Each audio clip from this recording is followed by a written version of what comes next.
Okay. I call the regular meeting of the David Douglas School Board to order for September 8th, 2022 at 7:03 p.m. In accordance with ORS 192660. Good evening, everyone. So glad to see you all here tonight. We are going to begin with our Native American land acknowledgement, which is in just a second. Do you have that up?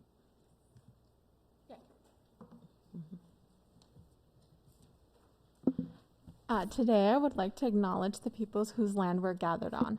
Present-day Portland is located on the traditional village sites of Multnomah, Wasco, Cowlitz, Clackamas, Bands of Chinook, Tualatin, Kalapuya, Molalla, and many other tribes who make their homes along the Columbia and Willamette rivers. Let us also acknowledge the robust Native community made up of tribal diversity that originates from around the country and whose journeys have brought them to Portland by ways of forced displacement or seeking opportunities. Today, these same communities celebrate their heritage, showing resilience and tenacity that would be greatly admired by their ancestors. Thank you. We're going to begin with our student body president report.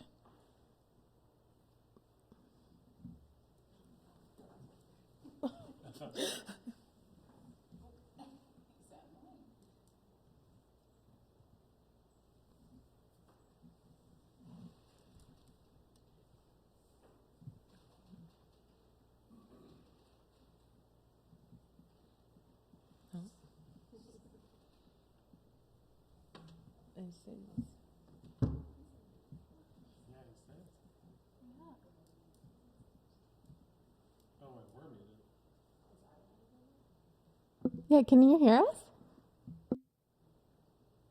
Okay, I don't know.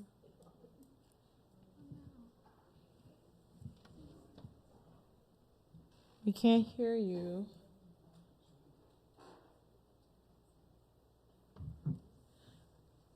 Can you hear us?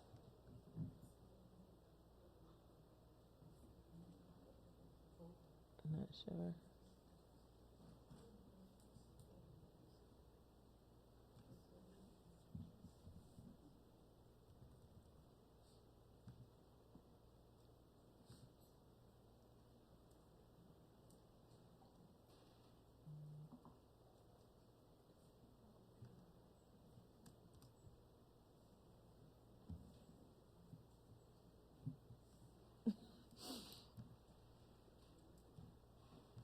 Nope.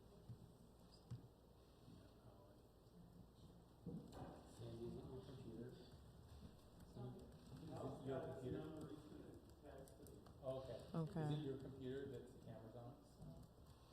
No.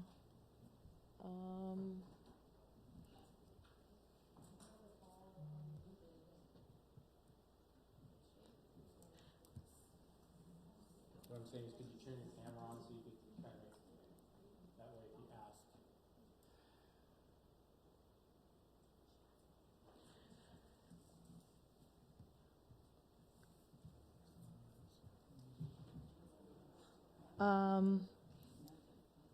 Maybe we go on to public comment and give them a chance to try to solve the problem, and then we can come back during that time. Is Craig Rogers?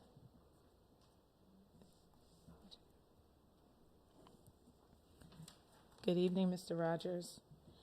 It's good to see you again. Thank you all for being here. And I'd like to start off with some news that I just got about half an hour ago that there's been another shooting down in Uvalde. About 6 people are injured.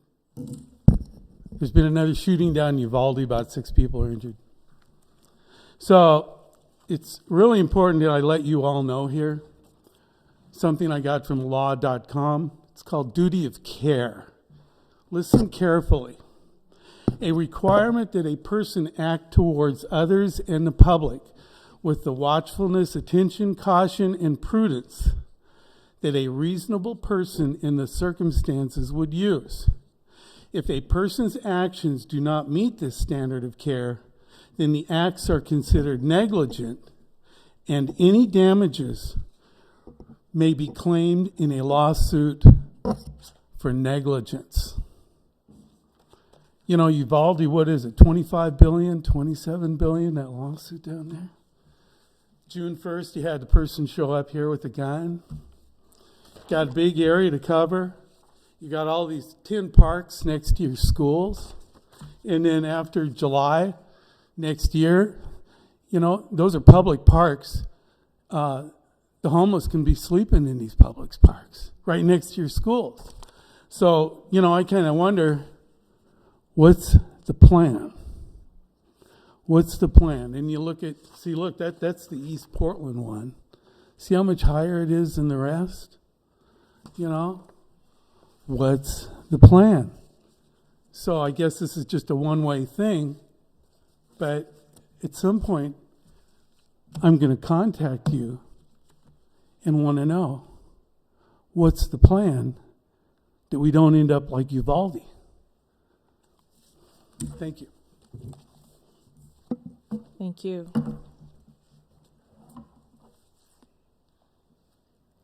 Okay. We're going to go back now for our student body president report. Hello, my name is Dewey. I'm representing for Dora, ASB president. She couldn't make it here because volleyball tournament. But we're going to share about, we had our registration 2 weeks ago, and we thought it was successful because we have like a larger number of people in student council now. We increased it from like 40 people to 60 people also. And so yeah, I think it helped out a lot. And tomorrow will be our first senior sunrise. Our senior class have been planning this for the past week, and it's going to be from 6:30 to 7:30. And we're pretty much going to have invite seniors to the football field and have them, you know, kind of watch sunrise together and provide donuts with gift bags, and also having Polaroids with backdrops. You know, just have some fun for school years actually starts. And it's our first time, and we've been seeing like a lot of schools doing this, so we're trying it out. Yeah. And in class for student council, we're starting to plan homecoming. And this year it's different because we're splitting up instead of, you know, grades, underclassmen with upperclassmen. I mean, underclassmen from upperclassmen. We're putting in committees, different committees with like different roles. And I think it's like we're gonna continue this for the next 4 years because we're gonna, you know, each group's gonna specialize in something and build up to it. And yeah, we're planning our welcome back assembly this upcoming 2 weeks, and also homecoming. And recently we came up with the football themes for the next home games, and we're gonna, you know, starting to slowly transition back into like how we did pre-COVID. So the Dats Club is gonna have their barbecue stand at homecoming football games now, every home games, and student council is gonna help out with that. And yeah, we're gonna on track. It's only the second days of school, so I think there'll be a lot to come. Yeah, thank you. Thank you. We look forward to hearing more as we go through this year. Thank you for being here to share tonight. Did anyone have any questions for him? Oh. All right, thanks a lot. We hope you continue to listen in, but we understand if you'd like to log off. Thanks. Okay. So continuing now with our public comment is Hua Liao. Present? Is that the, am I saying it right? Hua? Is that correct? How is it spelled? H-O-A, I'm sorry. H-A-O? H-A-O, I'm sorry. All right. What is the correct pronunciation? How? I am so sorry. And your last name? Liao. Liao, that was right. How, Leo? Thank you. I apologize.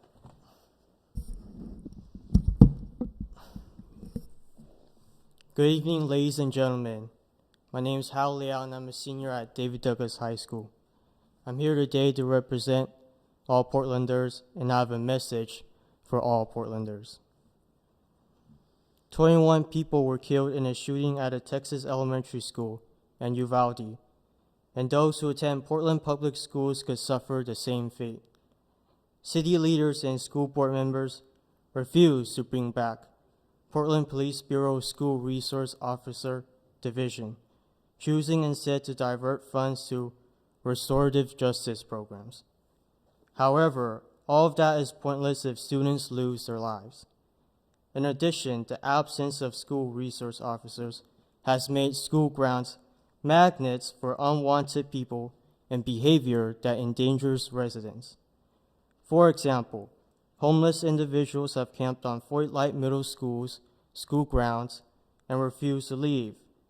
Some left behind drug needles and trash. One even threatened neighbors. Therefore, school resource officers are essential to public safety. We must pressure city leaders and school board members to bring back school resource officers. We must have higher standards. Don't wait for a tragedy to occur to take action. Thank you. Is Matthew Cunningham available? Good evening, Matthew. Good evening. Thank you, Chair Barber, and thank you, Superintendent Richardson, for having me tonight, and board members. I wanted to start by just saying thank you for your service. I realize that some are here volunteering this evening. Well, like 2 of you are. So I appreciate that. That was a joke. I just want to also advocate for resource officers. I've got 3 kids in Cherry Park Elementary this year. I'm teaching at Earl Boyles this year, and if there's any way that we could put that in the budget, if there's any way that we could advocate for that, it seems like a reasonable course of action. And with that, I received a notification in the mail that there's a bond measure up for David Douglas School District to improve the buildings. I appreciate that. I understand that. We need to do HVAC renewals and electrical upgrades and so on. It just strikes me, though, that as a father and a husband, I don't have the option to just do a bond measure when I need HVAC upgrades. I have to budget for it. So just encourage us as a board to budget for that in the future. And if we're doing bond measure issues, maybe resource officers should be included in such bond measures. Thank you. Thank you for sharing. At this point, we're going to move into our invited public input portion of the evening and begin with input from Pamela Mejia.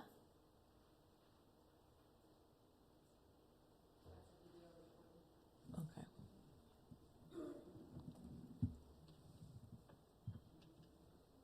Hello, me llamo Pamela. My name is Pamela.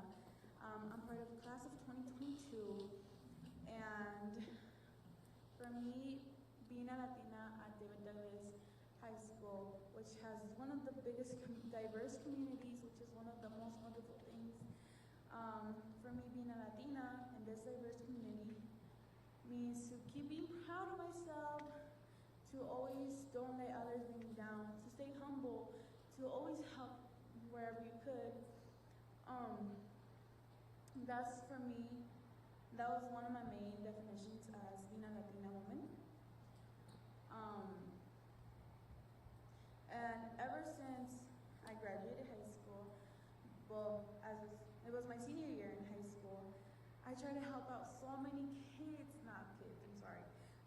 schoolers get through their classes. Like, when they would trust me with whatever they felt was like draining them, they would come talk to me, and which was one of the best things that happened to me in my life.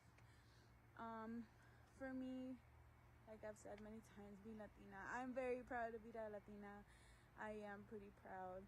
I'm always going to be showing it out there. It doesn't matter to who, but I'm going to show it off that I'm a Latina woman, that I have sticked to my Latina roots. My family's from Mexico, from Oaxaca to be exact, and I'm always very, very proud to show mis raíces oaxaqueñas. So, for this being said, my definition of Latina is just staying proud of being who you are, helping others whenever you can, and staying humble. Thank you. Thank you, Pamela. Next, we have Leslie Arias Vargas.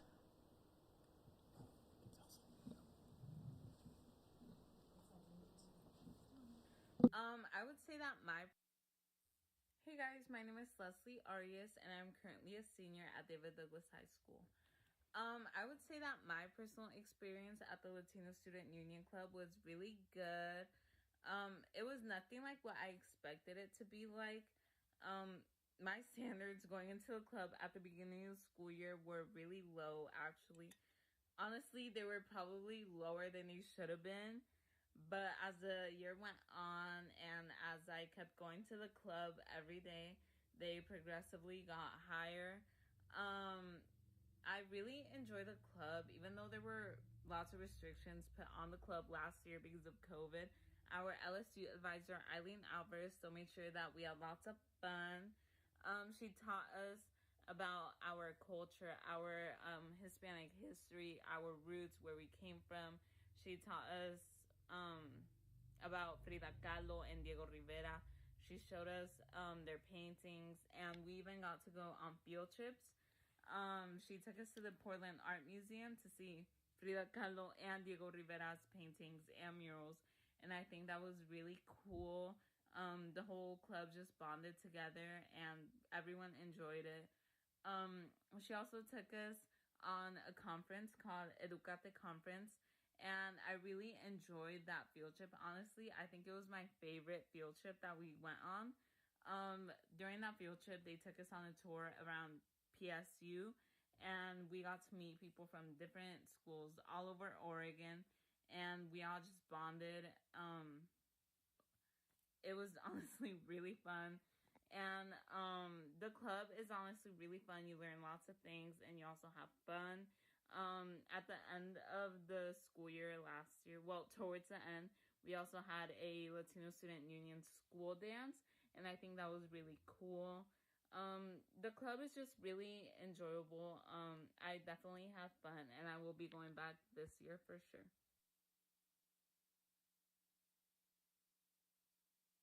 Thank you. And now we have Daya Posner.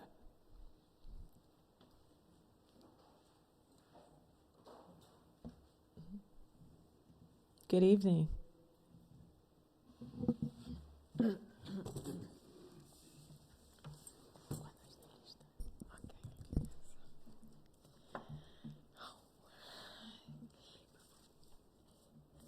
Queridos David Douglas School District, estoy muy emocionada y agradecida por la nominación que ustedes me han otorgado este año. Dear David Douglas School District, I am very excited and grateful for the opportunity you have given me this year.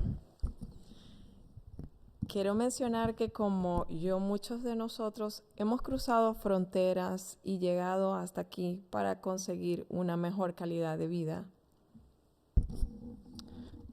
I want to mention, like me, many of us have crossed borders and come here to achieve a better quality of life.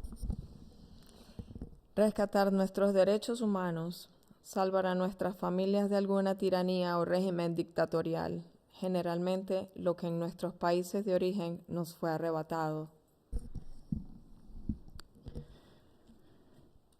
Rescue our human rights, save our families from some tyranny or dictatorial regime, and everything that was taken from us in our countries of origin. Hoy vengo a decirles mi experiencia con el David Douglas School District.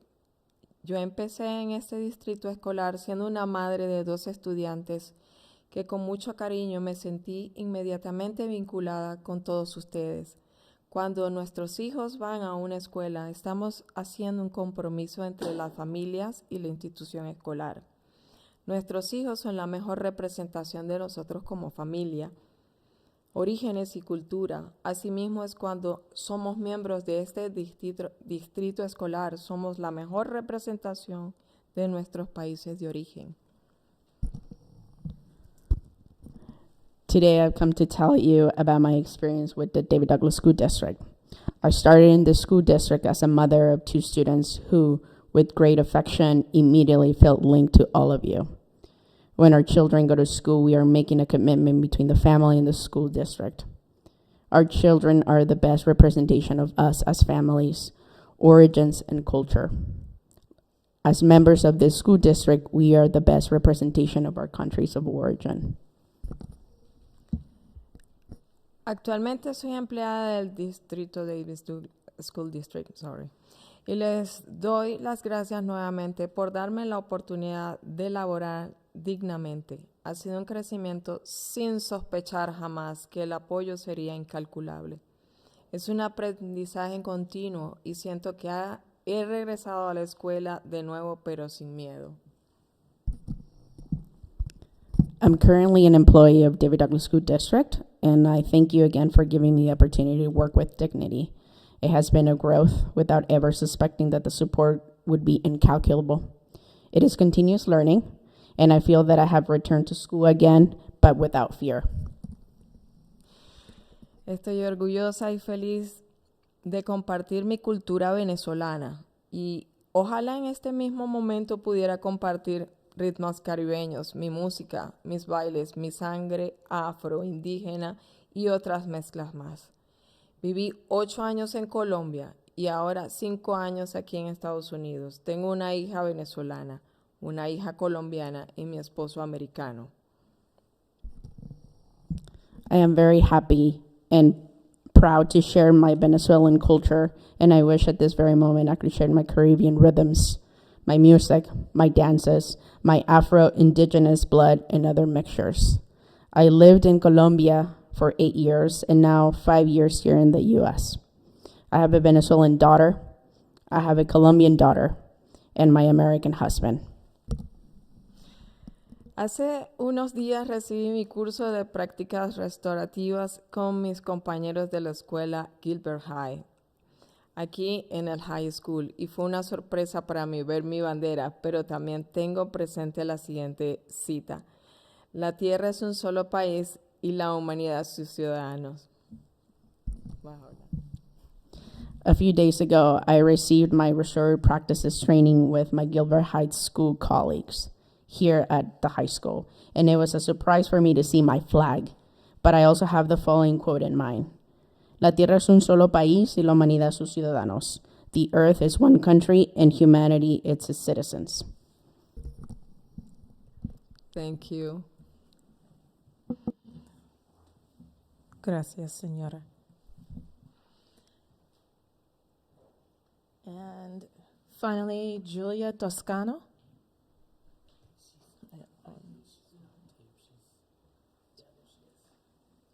Hi, everyone. Can you all hear me okay? Yeah, okay, great. My name is Julia Toscano, and I am a high school teacher at David Douglas High School. I teach English, but specifically right now I'm talking about the Latinx Studies class that I also teach here at the high school. A little bit about me. I was born in Culiacán, Sinaloa, Mexico, and then I came to the United States when I was 4 years old. I'm half Mexican, half American, but I attended the Park Rose School District my whole life. And even throughout my entire education, high school, bachelor's, master's, I only read one novel from a Hispanic author. So that's why it's so exciting that here at David Douglas, we give these students the opportunity to learn language arts curriculum through a lens that is Hispanic and Latino. So this is going to be the second year that I'm teaching Latinx Studies, and we're already growing. Last year, I taught 2 sections, this year we grew all the way to 3 sections. So I'm really excited for the growth, because it shows that the students definitely are interested in learning about their culture, or learning about a culture that is not theirs. Last year, we read novels such as Borderlands from Gloria Anzaldúa, The Poetex from Elizabeth Acevedo, Waiting for Snow in Havana, Sabrina and Corina, and various other poems, short stories. This is an English 3 junior credit. And so we still cover the language arts skills such as argumentative essay writing, Socratic seminar, presentations, and they even recorded a podcast last year. And all of these are reading, writing, speaking, listening skills, but they do it with learning from a variety of Latino cultures.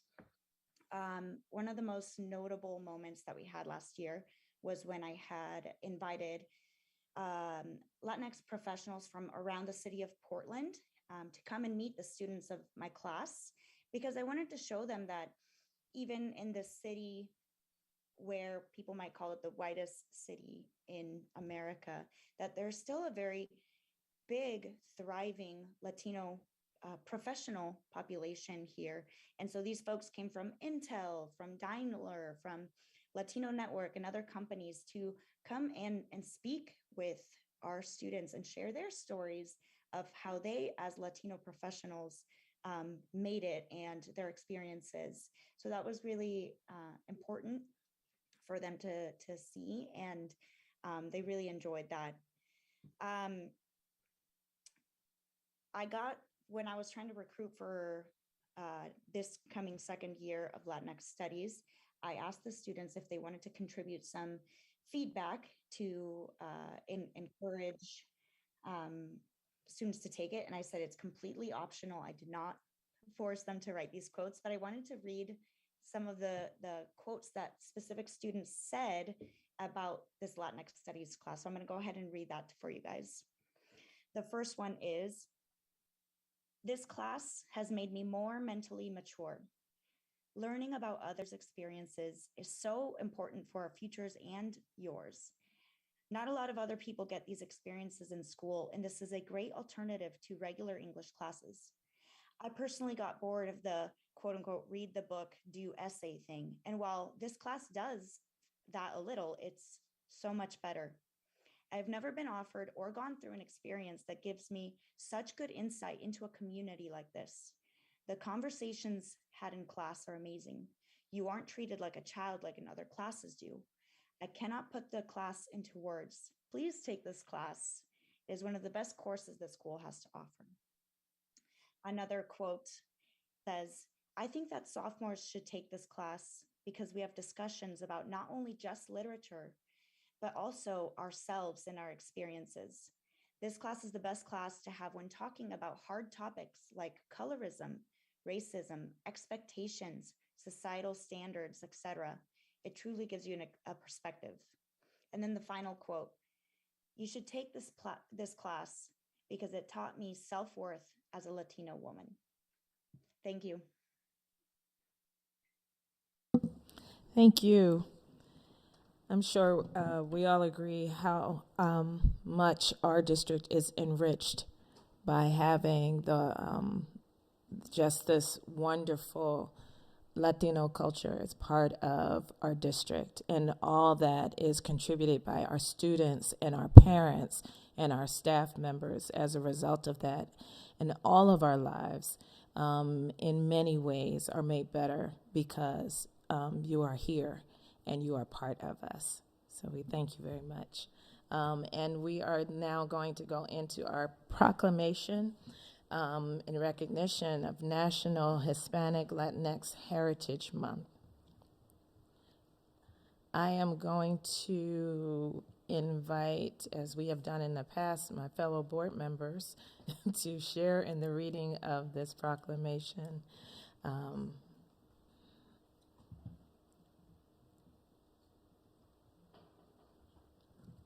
And I will start, and then we'll just kind of go around until we cycle around until we finish, and then I'll close at the end. You let me know when we're all ready. Oh, no, we'll start with Wa.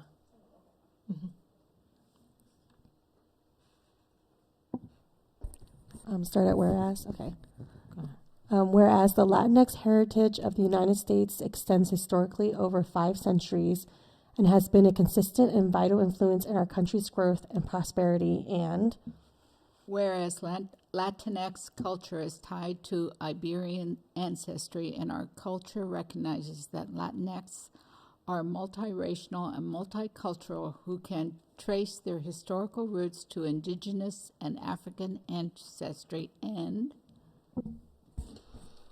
whereas Latinx in Oregon are a diverse mix of first-generation immigrants and longtime residents. The definition of Latinx is tied to the cultures across 24 countries in Latin America and the Caribbean, including the United States, Mexico, Puerto Rico, the Dominican Republic, Cuba, Guatemala, Belize, El Salvador, Costa Rica, Honduras, Nicaragua, Panama, Colombia, Peru, Ecuador, Paraguay, Uruguay, Brazil, Venezuela, Argentina, Bolivia, Chile, and Spain. They reflect an array of distinct and vibrant cultures that have enriched our community in valuable ways, and whereas Hispanic Heritage Month was started as a Heritage Week in 1968 and begins in September 15th, which is the anniversary of the independence of 5 Latin American countries, including Costa Rica, El Salvador, Guatemala, Honduras, and Nicaragua, and whereas Latinx have supported Portland's economy with many contributions and leadership in the fields of commerce, science, technology, public service, health, arts, and more. Today, their purchasing power in Portland is nearly $4 billion. And whereas despite these contributions in leadership, Hispanic and Latinx communities are still less likely to work in managerial or professional occupations, have a median household income that is significantly lower than non-Hispanic whites, and more than 20% reported living in poverty level in 2015, and whereas Hispanic Latinx people have the highest medical uninsured rates of any racial or ethnic group within the United States, which is attributed to linguistic and cultural barriers and a lack of access to preventative care, and whereas racially motivated discrimination and harassment is at a local and national high, with a spike in hate crimes reported against the Latinx community, and whereas 85% of Hispanic Latinx students in David Douglas High School self-reported that they were bullied last year due to how I look, and whereas we recognize the given hardships and disparities faced by Latinx communities, this proclamation is only a small step of many that we need to take to be truly inclusive and supportive of our Latinx students and their families, and whereas 28.8% or 2,505 enrolled students are Hispanic and or Latinx, and the Hispanic Latinx student population has grown from 4.6% of the total 28.8% of the total student population from 1996 to 2022. Students who self-identified as Hispanic also identified as American Indian, Alaskan, or Alaska Native, Asian, Black, Pacific Islander, white, or multiracial, and whereas 70% of Latinx students in the 2020 to 2021 four-year cohort graduated, of which, when disaggregated by sex, 79% of self-identified Latinx female students graduated, and 60% of self-identified Latinx male students graduated, and whereas 9% of the ASB student leadership has identified as Latinx, and whereas the Latinx Student Union organizes and promotes student success for Latinx students, and whereas 8.2% of district leadership, supervisors, managers, principals has self-identified as Latinx, and whereas as of August 2022, DDSD has 129 employees who identify as Spanish, Latinx, and Whereas Spanish is the second most commonly spoken home language in the district with 812 Spanish-speaking homes, and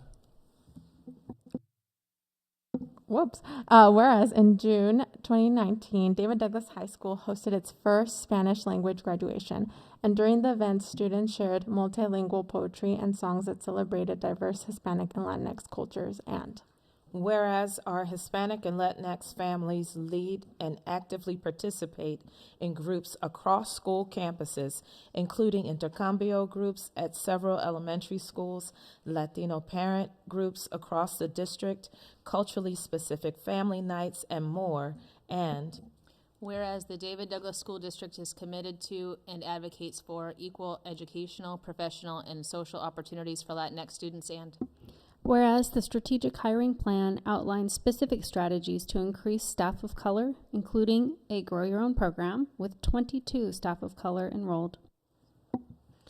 Whereas the David Douglas School District has adopted educational equity policy and an equal educational opportunity policy that states our commitment to closing the achievement gap for Latinx students and creating an educational environment where all students can benefit equally from the educational programs offered, and whereas the Oregon State Legislature passed a $2 billion investment, the Student Success Act, into Oregon's K-12 schools, $1 million specifically for the Latinx Student Success statewide plan, and whereas the district is working towards eliminating the racial predictability and disproportionality of all aspects of education and articulated action steps in the adopted district strategic plan and district equity plan, and whereas the district collaborates and partners with community-based organizations like Latino Network, El Programa Hispano, to form strong relationships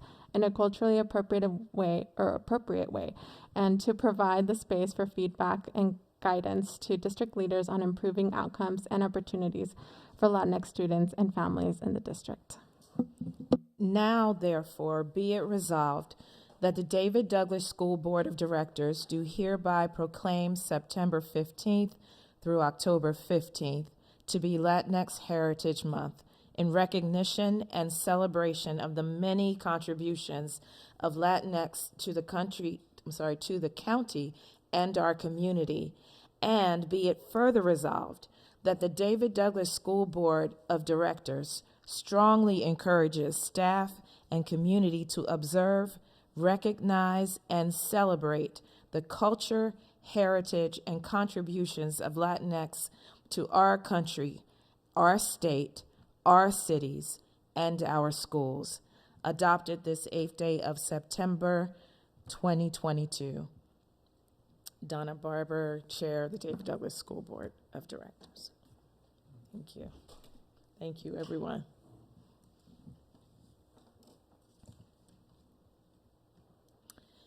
And now we're going to move on to accept our consent agenda.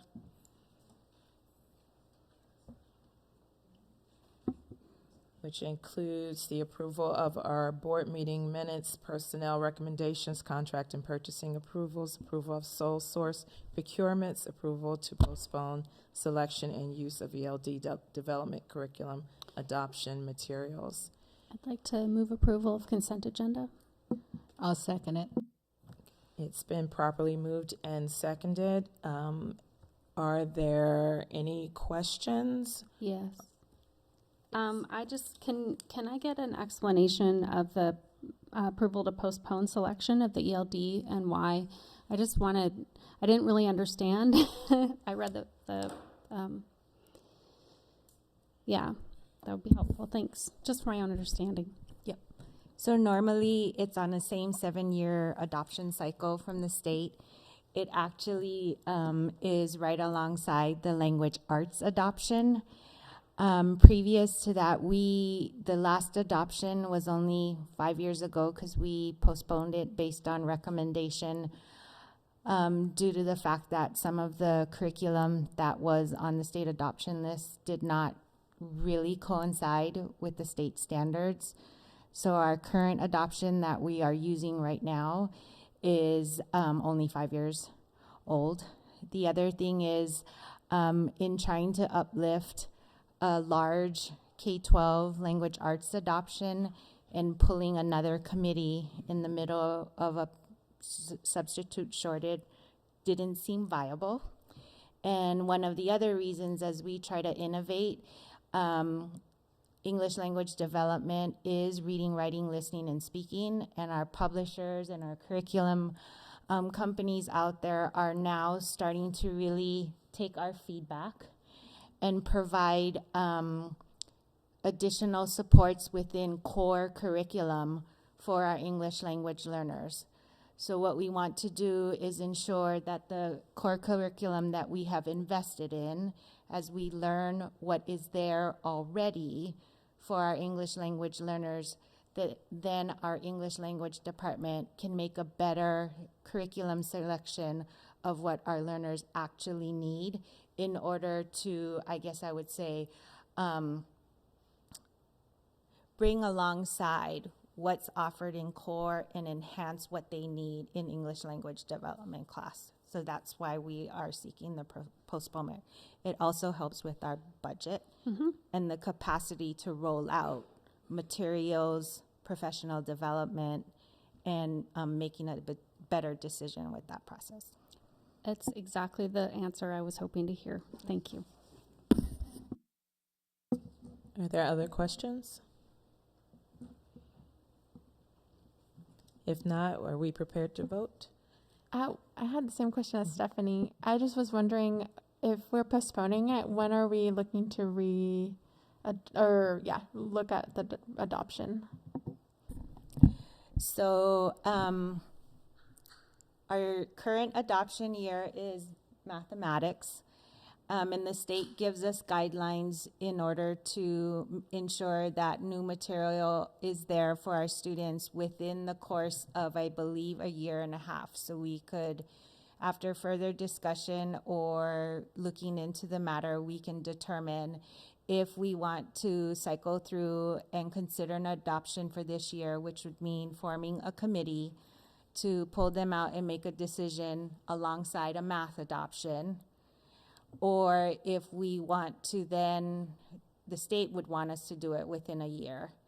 If we want to postpone it again, then what we would have to do is we would have to write that we were not in, how do we state it on Division 22? We would be not in compliance on Division 22, and we would have to write up a plan that would say, here's how we're going to do it in the 3rd year. So I was trying to text some of the other school districts. I know from, I would say not official, but unofficial directors speaking with each other that many districts did not choose to do an ELL adoption this year because of similar circumstances and funding and the inability to pull staff members. We want our teachers to be on our committees to make that selection, and it's still difficult to do that, to pull out teachers in order to even make a selection. And we ran into problems last year, so we just wanted to be mindful of having the right people at the table in order to look at the materials, because they're the ones that are going to be using it in our classrooms. Thank you. Thank you, Kelly. Are there other questions? Okay. If not, then we'll begin our vote with Walwyn. Aye. Frida? Aye. Christopher? Aaron Barrow? Aye. Gabriella Saldana? Aye. Donna Barber votes aye. Aye. Heather Franklin? And Stephanie Stevens votes aye. And Stephanie Stevens. Thank you all. It is so moved. And now we know that in the district we have worked really hard on a strategic plan, an equity plan, and many efforts to move our district forward, and part of the work of that is also getting feedback and hearing how we are doing. So at this time, we are going to hand it off to Derek Brown to present on data presentation and the schedule. Okay. Thank you very much, Chair Barber. For your record, my name is Derek Brown. I'm the Director of Technology here at the David Douglas School District. Thank you for the time tonight on the agenda. Move this a little bit closer. So as you said, there are a couple of things. Let's go ahead and go to the next slide. A couple of things to try to accomplish tonight. One is to review and talk about a proposed data presentation schedule with the board. As you said, we've had some conversations about this leading up to tonight, and hope to get a little bit more feedback from you so that we are providing the kind of information that's most helpful to you. Secondly, I am going to walk through a few different bits of data. So I have some attendance data to show you, some achievement and growth data, and some discipline data.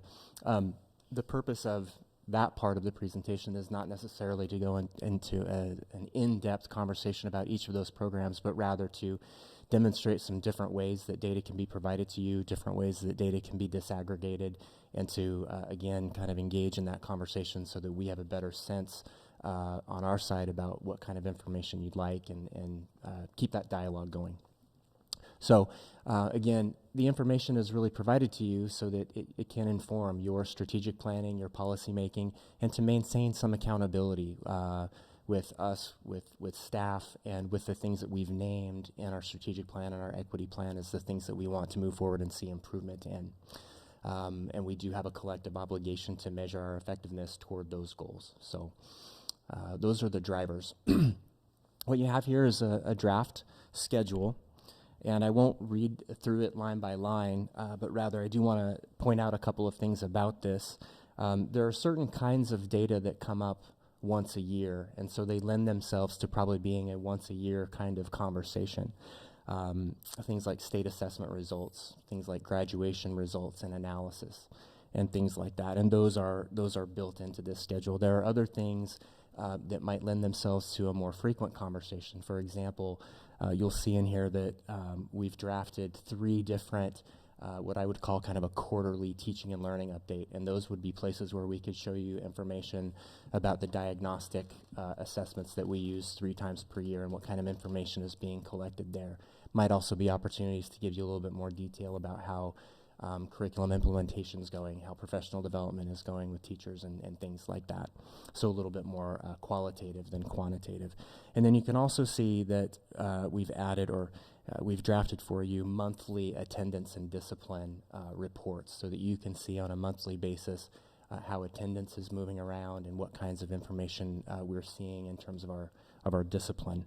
And I have specific attendance and discipline information for you tonight as well.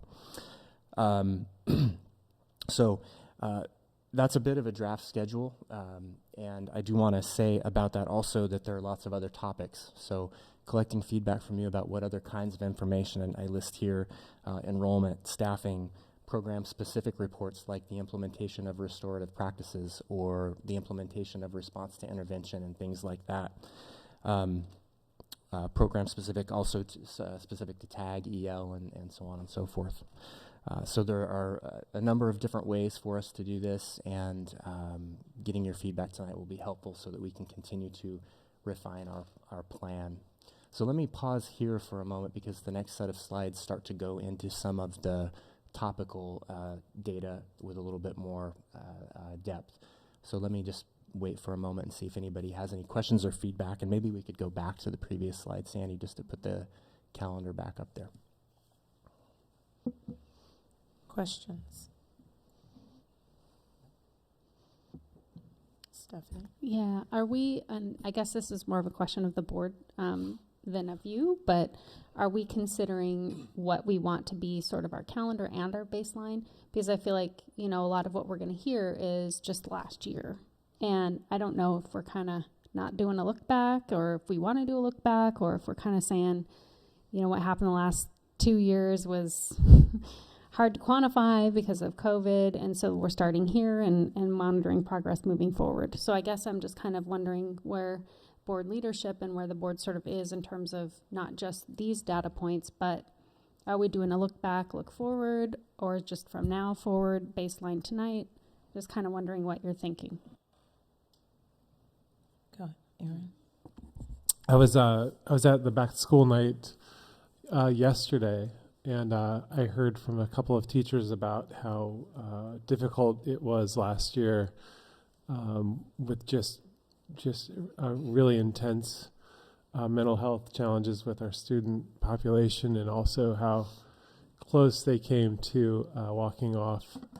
And so I would personally like to see kind of have a baseline from last year, not to inform what we do in the future, because last year was sort of an aberration, but I think it would be really informative to see where everyone was last year, and then kind of compare it to what the recovery is looking like this year. Mm-hmm. Agreed. Other thoughts? Staff-wise, like in terms of staff? Or I don't know. Just I think a lot of these numbers can really speaks to where our students were last year and our staff. You know, maybe kind of like a bigger picture. Just an idea, though. Other thoughts? My thought, I'm really hopeful. Looking forward to just seeing kind of the approaches to how the data can be looked at. Not so much even what the numbers say, but like looking at like the comparison of the distributions and how we can think about going forward. I am very interested in doing a baseline, but in answering Stephanie's question, I'm not super interested in like thinking about what the data say specifically from last year, just because, like you said, there's a million indicators. But I would really like to be able to baseline kind of our, in terms of a framework, and especially thinking about rolling out new ELA curriculum and restorative practices, so we can think about like, okay, this is what it looks like now. What is it looking like going forward? So that's specifically kind of where I'm thinking for those, especially like as kindergarten indicators. I really am excited to think about, because they'll be the first class that's kind of all the way in the door and getting the new curriculum and haven't had any other exposure. So it's kind of like, this group that we'll be seeing over 7 years, right, with the curriculum and time frame. So, for example, that's how I'm hoping to see it. Anyone else?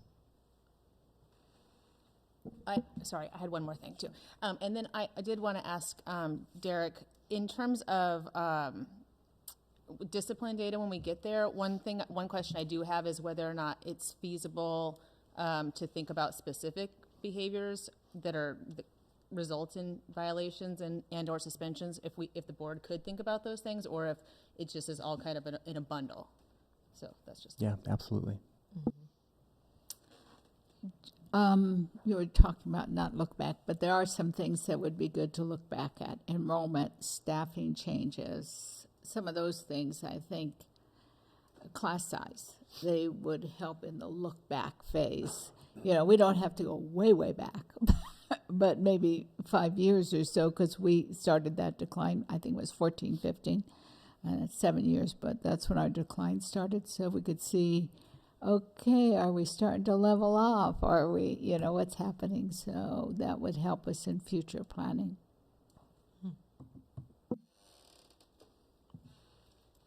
I wonder if it would be helpful to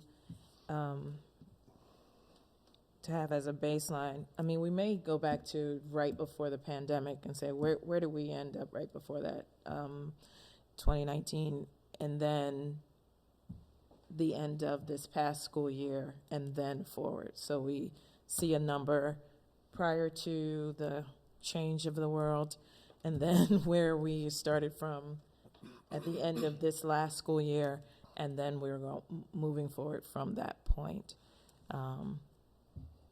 Does that sound reasonable?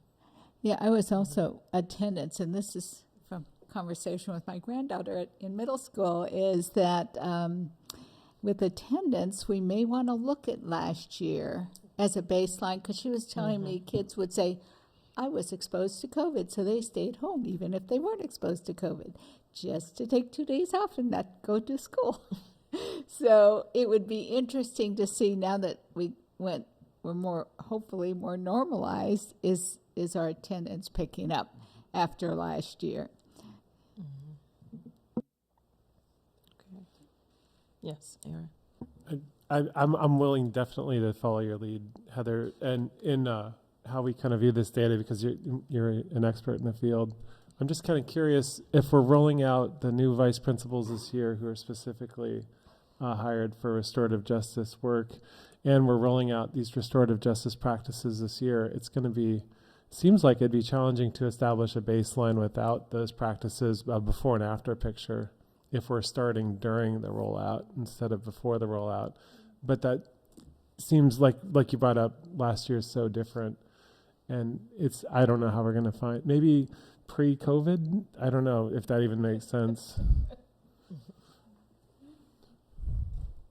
Process is really important to me, and I would want to ensure that the folks who are most engaged on the ground are involved in the conversation as well if we're creating something new, and what kind of staffing that would take, and how, I just feel like the folks that are involved, I don't want anything we do to feel like a dictate or a mandate, and more of a partnership.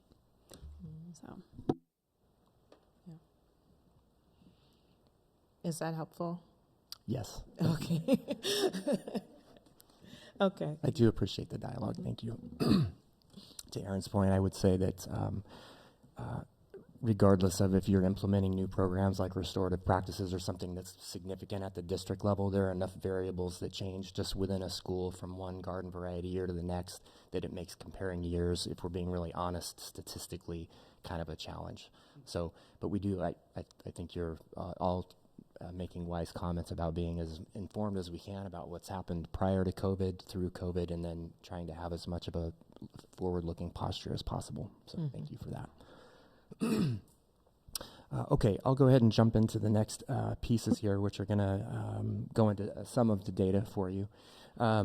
So in terms of attendance, I did want to say, just in case anyone is not fully aware, and I'm still new enough to the district that it helps me to be reminded about some of the support structures that are in place with regard to attendance. So we do have building level attendance teams. They meet twice per month to take a look at attendance data and to plan for supports at the student level that might be necessary to try to remove obstacles in terms of getting kids to school.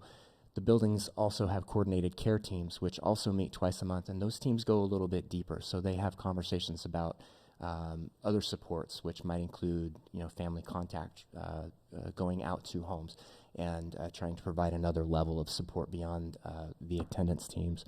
And then we have a district level attendance specialist who works with all of our schools and identifies students and families in the most need to try to help improve attendance for those students. So it's you could almost think of that as a level, a tiered, tier 1, tier 2, tier 3 kind of attendance support.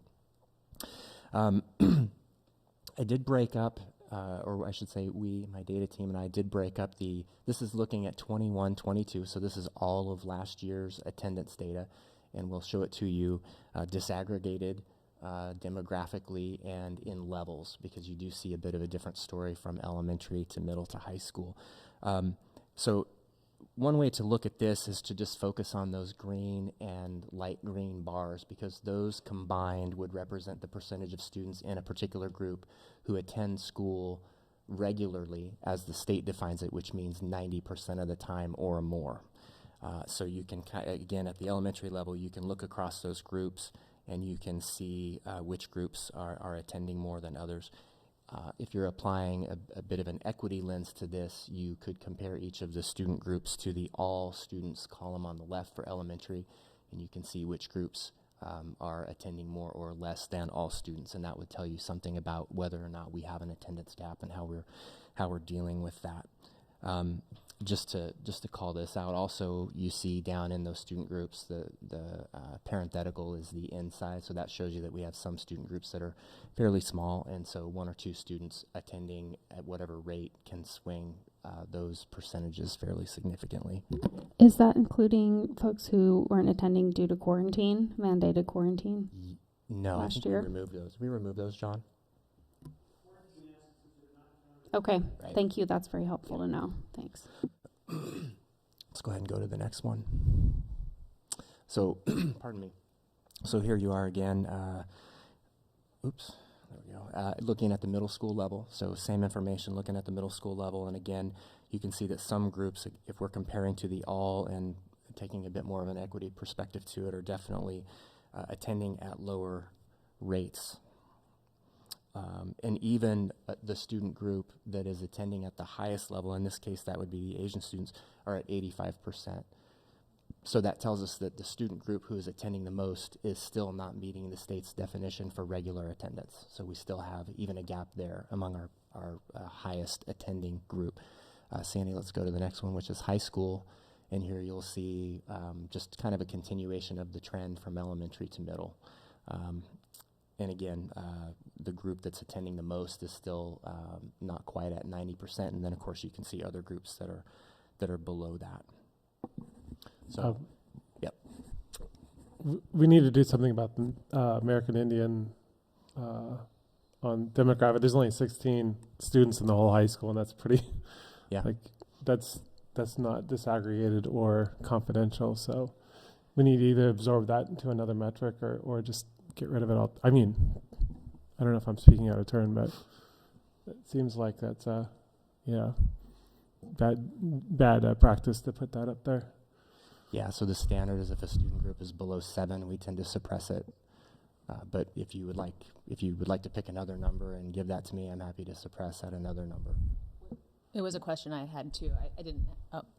I wanted to know what the number was, so thank you, 7. But yeah, I think it is worth discussing because in some of these, people can be identified, especially if this is broke out by, like, for example, if you broke out by grade, the numbers would become. Yeah, if this was broken out by grade, and if any of the other levels, middle or elementary, were broken out by grade and the numbers were that low, I wouldn't show it to you. Yeah. If I did it by school and by grade. So, I think and in future reports, that's kind of a question for you. Again, this is one way of showing you the information. We can certainly show it to you by school, by grade, and disaggregated this way. So multiple disaggregations. That'll make those in sizes smaller and smaller and smaller. And so there's a standard of practice in statistics in terms of where you suppress. And so that number is small, but it is above that number. If you're uncomfortable with that, just let me know, and we'll apply a different filter. I'd like to see my school, because sometimes you can see a school that's doing really well, and then you can ask the question, what are they doing that makes them so much better than one elementary school over another elementary school? Yeah. I like more detail too, but Aaron's point I think is really important, that we need to be careful about where the. Oh no, but I even just want it as the school all grouped together, because usually that'll tell you too. You don't even have to break it down by the different demographics. Is there something, though, that will be lost if we say let's exclude that? Yeah. And, what a particular group of people want to be excluded for that reason, I think is a question we need to ask as well. Yeah, I think we should have an agreement on it, personally. Like, I mean, this I think is acceptable because it's at the high school level and or at the elementary school level and middle school level, but I think that we do need to have like where we say is too identifying, or maybe we just don't disaggregate by race at a certain level or something. We could have best practices around this issue because it is important. Well, with the high school, we only have one high school, so that's for Ridge too, right? Well, I think it's for Ridge too. Oh yeah, this is combined. Mm-hmm. Okay. I think ODE is 5. It's still. Pardon? I think ODE's the number they cut off. Yeah, they're different order of magnitude, so yeah. Yeah. Yeah. Right. I guess what happened was the Floyd Lights principal flagged this for me because he was talking about the aggregate data in their school and that they had an extremely high incident of disciplinary actions against the Pacific Islanders in their school. But he's like, he could point out the one person that got in trouble a number of times and out of the 2. So it really, totally erased all the confidentiality, and B, the numbers are like, if it's only 2 people setting the bar, it's kind of like, it's not very, well, maybe it is insightful. I don't know. Yeah, and I'm wondering, because DDOA isn't included, when will they be included, after the second year? Or would it be something where they have their own data set? Yeah, they wouldn't, well, we could pull them differently and create a different data set for them. They're not included in any of the public accountability because they aren't their own institutions, so they're rolled into other schools. We didn't include them here because they attend differently. They attend online. We do count, obviously we count attendance, but we thought in terms of the conversation that you all might be interested in terms of who's walking in buildings every day and how much, that it would be perhaps a little cleaner to give this to you without the DDOA.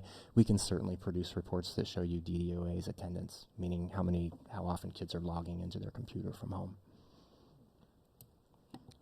My thoughts about this, because I have done this professionally for the last 8 years, so I completely understand this data. And so I just see it as a starting point. And then if we want to dig deeper, those are some other opportunities that we can definitely have these conversations. But it's important to segregate certain demographic groups like Asian Pacific Islander. I think for a long time it wasn't. And even if it's just those 2 students, those experiences are very significant. Yeah. And so I think it's important as much as we can to segregate, because I think that everyone's experience is different and everyone's needs are different.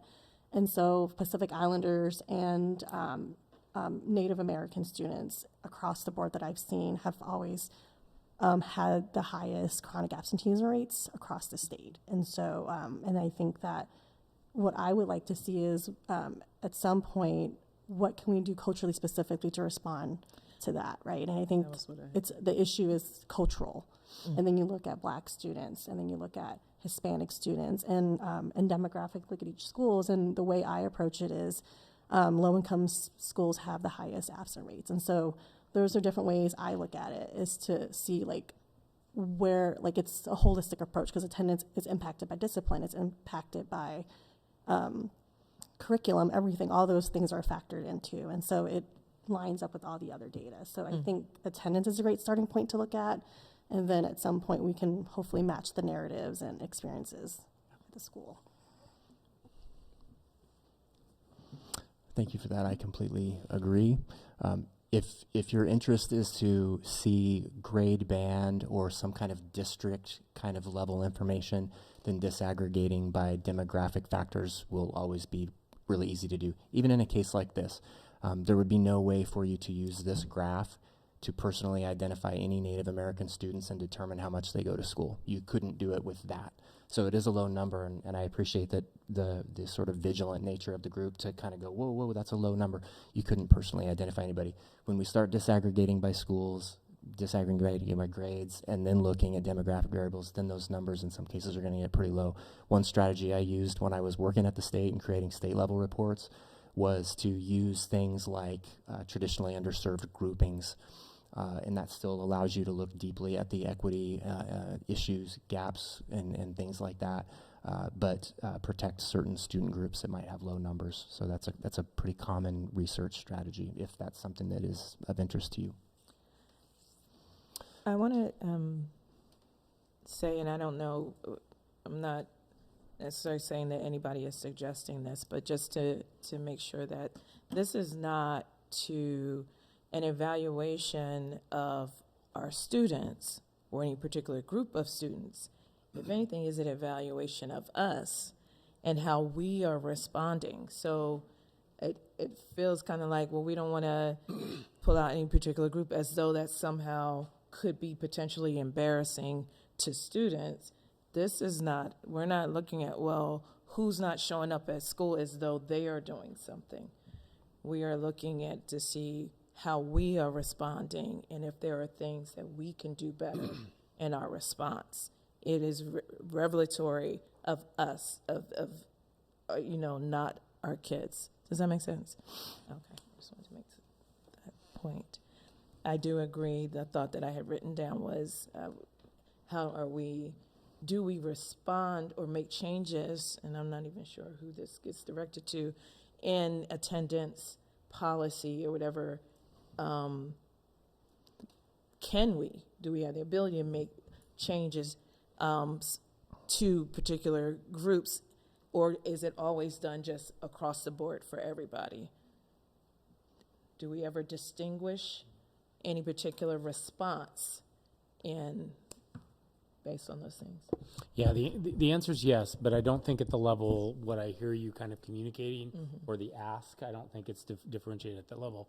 Although when we get into attendance teams, when we sit down and we have a counselor and we have our attendance social worker and we have the principal, we have teachers and we have representatives there, they're talking about an individual and they're talking about, I spoke to this parent, they need help with this. I spoke with that. We need to do a home visit. We need to do this. Oh, look, they've gone up in attendance. How are we celebrating that? What does that look like? Right. Oh, it's gotten worse. So there is definitely within that, when you look at an individual student, there's differentiation, right. But I don't know that it's at that level that we know the cultural best practice is this. I couldn't tell you that we're there yet. Couldn't tell you that we're there yet. I will say we're trying, but yeah. Yeah. And I think that's part of the question. I love why you said, this is a start. And just to throw all that out there, that's what this is intended for, is kind of this is a start. What does the board want to be digesting? What do you want to be looking at? And where's it lead us, right? Aaron said it or someone said, what's next, right? Yeah. So what? Now what? So, for example, we have a board workshop in a week and a half from now, and I hope we can talk about that a little bit tonight because Derek's got more slides to share with you about, okay, here's some data.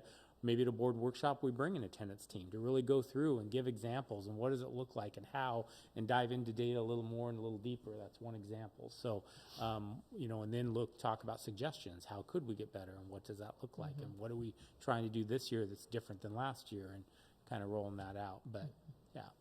Okay. I just want to avoid doing incidental harm. I mean, looking at this, I know that 2 students went to school more than 95% of the time last year. 3 students went to school 90 to 94% of the time. 2 students went to the school 80 to 89% of the time. And 9 students specifically went to school less than 80% of this time. Just from this graph, that's what I mean. It just is an extreme example with that one specific subcategory. And I do agree that maybe that'll inform our decisions in the future on who to hire or what best practices to kind of reach across the divide to that group. I just don't want to cause harm in the name of progress or trying to do good work here. Okay. You could do the same math on all of them. And yeah, I guess so. But and you still couldn't personally identify anybody with that. We could also just remove the n size. That was just intended to show you that we have some large groups and some small groups. If we took that away, we wouldn't probably be having the conversation right now. So. Probably not, yeah. Okay, let's go ahead and go to the next slide, Sandy. Okay, shifting gears a bit, just to talk a little bit about achievement and growth. Before I show you some of those data, I should have mentioned before we went into the attendance data also, I did make a few adjustments to these slides after you were sent the report, and I think we sent those out to you, so maybe you've had a chance to see it, but you'll see a few different things here.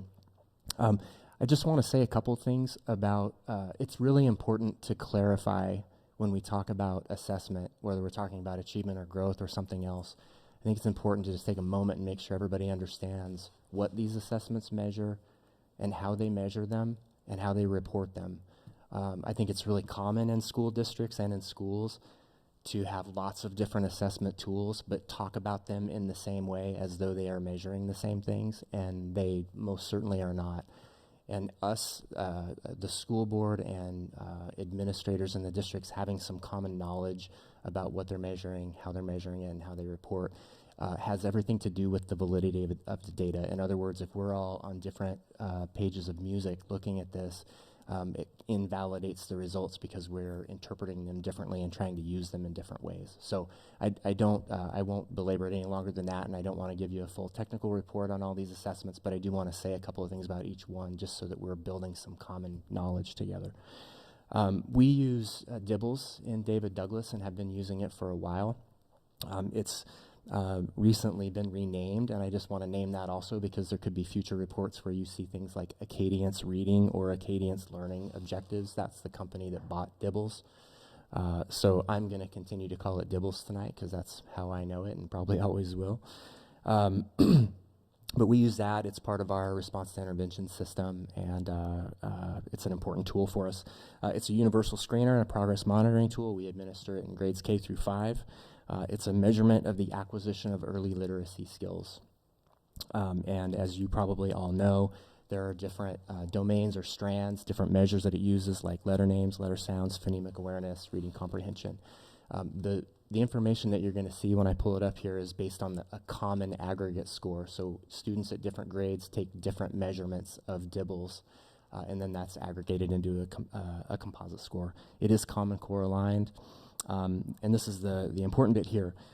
The cut scores are based on a large sample, so it's used all over Oregon, it's used really all over the country, and so that large sample allows the researchers to help provide cut scores that give us predictive probability of a score compared to later scores on DIBELS and external measures of reading proficiency and achievement. Go ahead and go to the next one.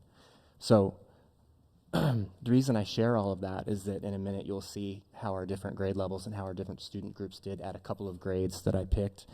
And what this tells you is that our students that score at the above benchmark level on DIBELS, 90 to 99% of them are likely to score at benchmark the next time they take it. Students who score at benchmark have a 70 to 85% likelihood of scoring at benchmark the next time they take it. So what that means is even students who score at benchmark, there's 15 to 30% based on the large national sample that may not score, that are not likely to score at benchmark, meaning that they may need some additional intervention and support, which is why it's so important for us to have multi-tiered systems of support like RTI in place and to have intervention models in place so that students receive the help that they need.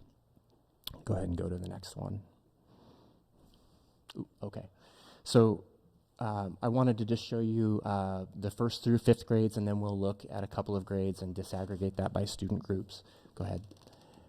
So here you see, on the left-hand side, you see, this is based on last year's information, so students in each of the grades, in their fall, so the distribution of proficiency, if you will, is in the fall is on the left, and then on the right is in the spring. So this would be one of many, many different ways that you could talk about growth using a diagnostic quarterly screener. And in this case, I'll let you just take a look at that for a moment.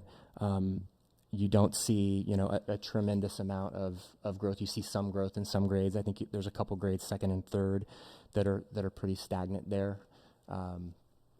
But again, this is just a distribution from fall to spring as one way of talking about growth. Go ahead and go to the next one.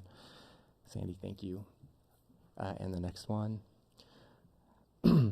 So here's first grade. So it's the same. We're talking about first graders across the district and looking at their distributions from fall to spring. The district average is at the top. I circled a few that kind of caught my attention. That's just my that's just my filter on it. But a few that looked like they made maybe more growth or more gains than others. But I'll just pause for a moment and let you take a look at those.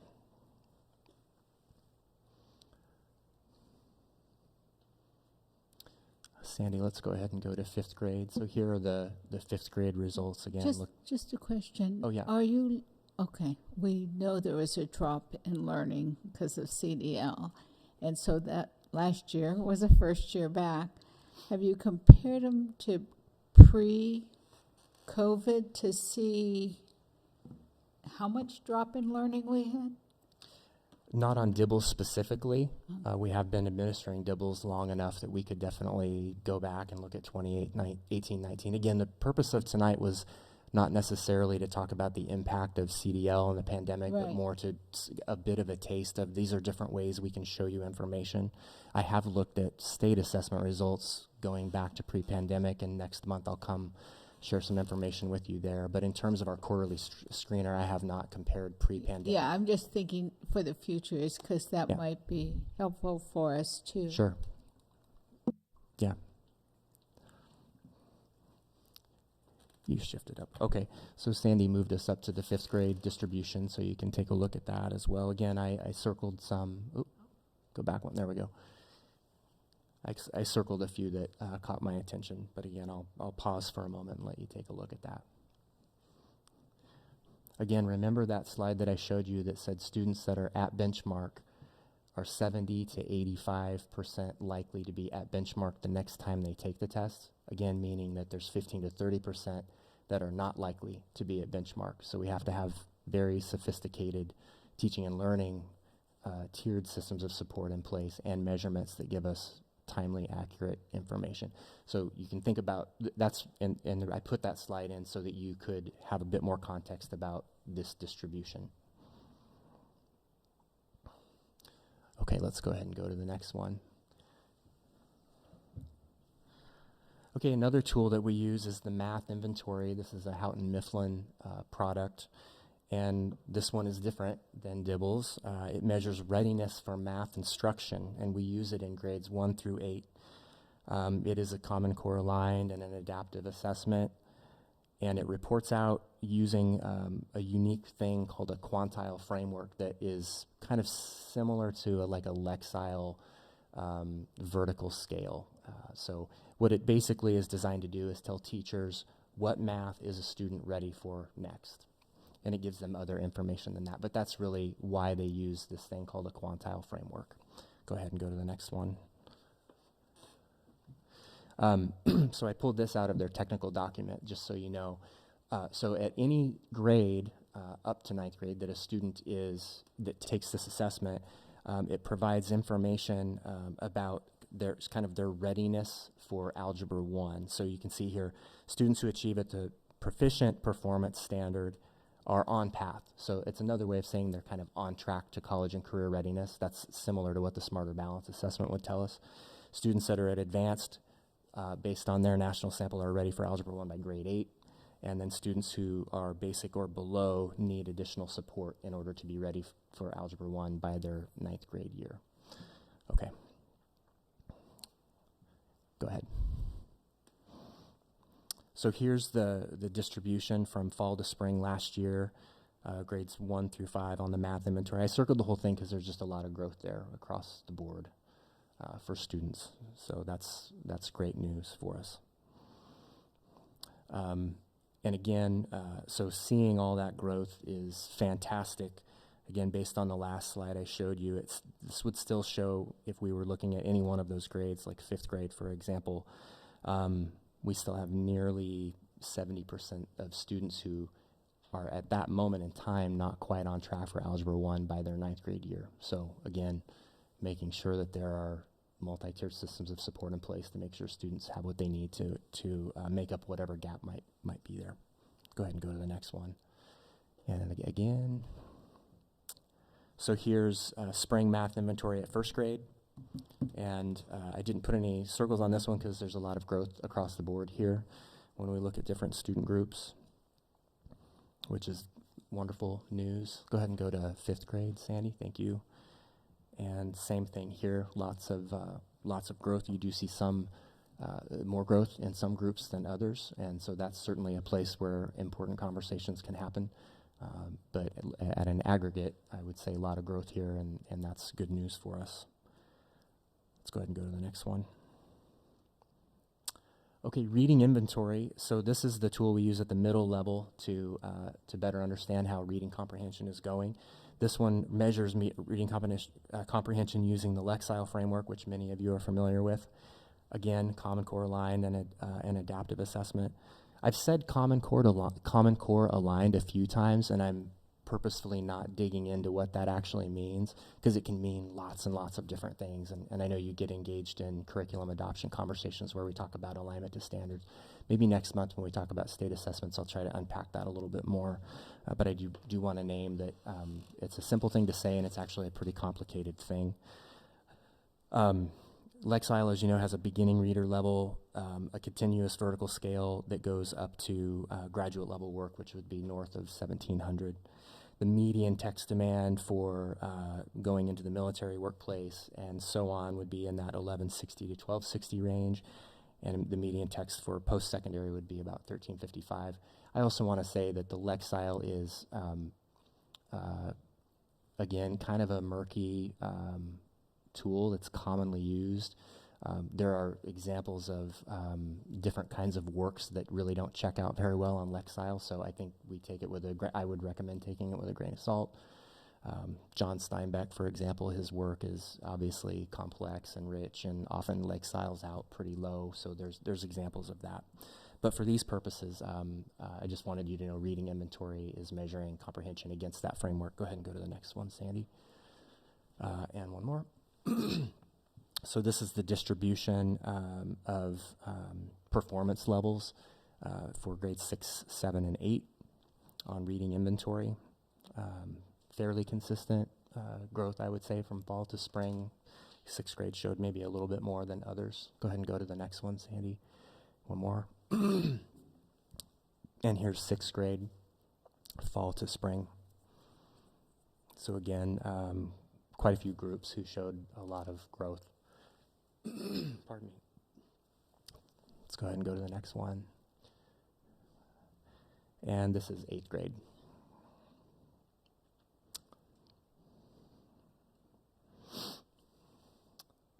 I have a question.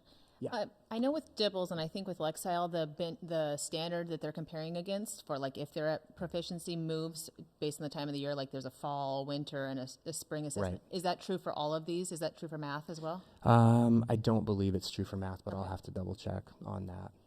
I did spend quite a bit of time in the technical documents for all these assessments, other than Dibbles, because I knew that one. But the other ones I'm still learning a little bit, so I had to do a little more reading there, but I'll have to check that. Let's go ahead and go to the next one. And then math inventory. Where'd I go? So again, you see in the fall, we had lots of opportunities for improvement and saw quite a bit of growth. Go ahead and go to the next one, Sandy. And I think these are the last achievement and growth slides for you, but this is 6th grade math inventory, and you can see fall to spring. So again, I just want to pause and mention to you that the way that they've built the scale and the way that they report information out is to try to tell us what math students are ready for next and to give us an indication of whether or not students are on track for Algebra 1 by their freshman year, which certainly isn't a deal breaker, and I think a lot of districts are trying to figure out how to continue to improve their math programs. But even when we see a lot of growth from fall to spring here, we do still see, fairly high percentages of students who, at least by how this assessment defines it and measures it, would say are not yet on track for Algebra 1. So that gap for some of these students might be small and it might be big. But we know we have more work to do. I would love to. That is one that I'm very interested in, the look back. I happen to have a sample size of 2, which I bring up quite often, in 6th grade, both of whom got straight A's in math all year. My daughter had severe anxiety around testing, and my son fell off the face of the planet on the math inventory, and they both ended up at the very, very, very bottom. And it was recommended that they take basic math when I don't necessarily think that is what they're ready for. So I'm just curious, and I know a lot of that had to do with COVID and testing and anxiety, and this is all new again. We have to go back and do these tests. So I am curious to see, what was the pre-COVID, what's now. In my sample size of 2. Don't personally identify them. Now you know.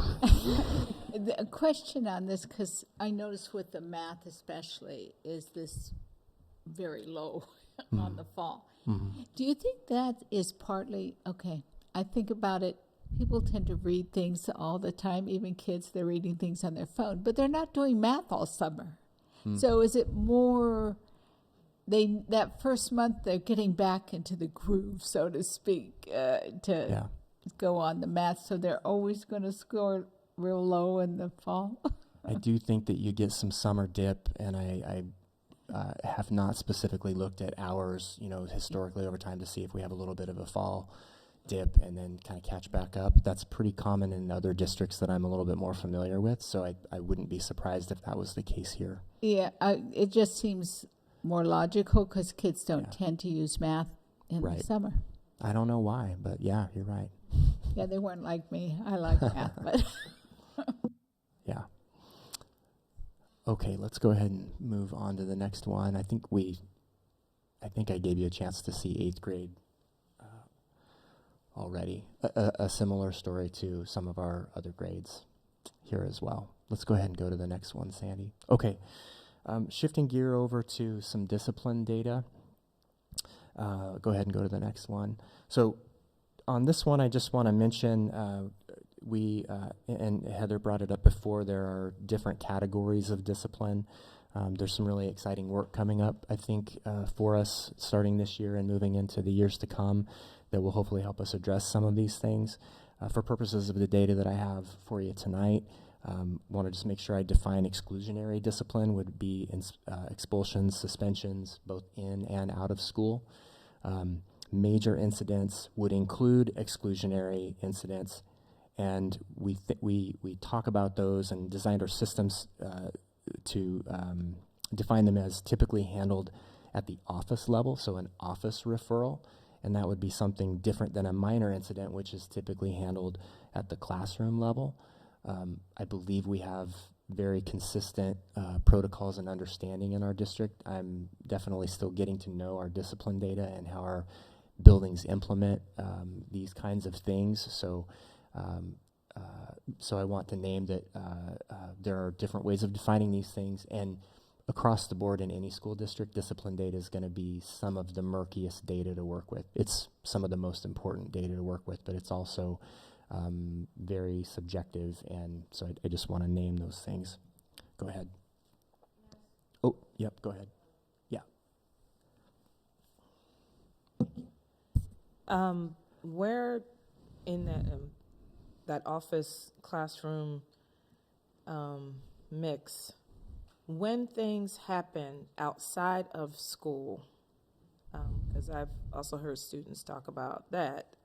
Something happened on the weekend. There was a fight. There was a whatever incident, and yet there was disciplinary action that happened at school in response to something that happened out of school. Is that data? Is that just put in like any other thing that would have occurred in school, and is it considered major or minor? To your last question, it would depend on the nature of the incident, whether it would be major or minor. I'm not familiar with or aware of any out-of-school, off-campus incidents that would ever be eligible to be captured in the discipline data that we get from schools and then put into our student information system. So to my knowledge, those incidents are not represented here.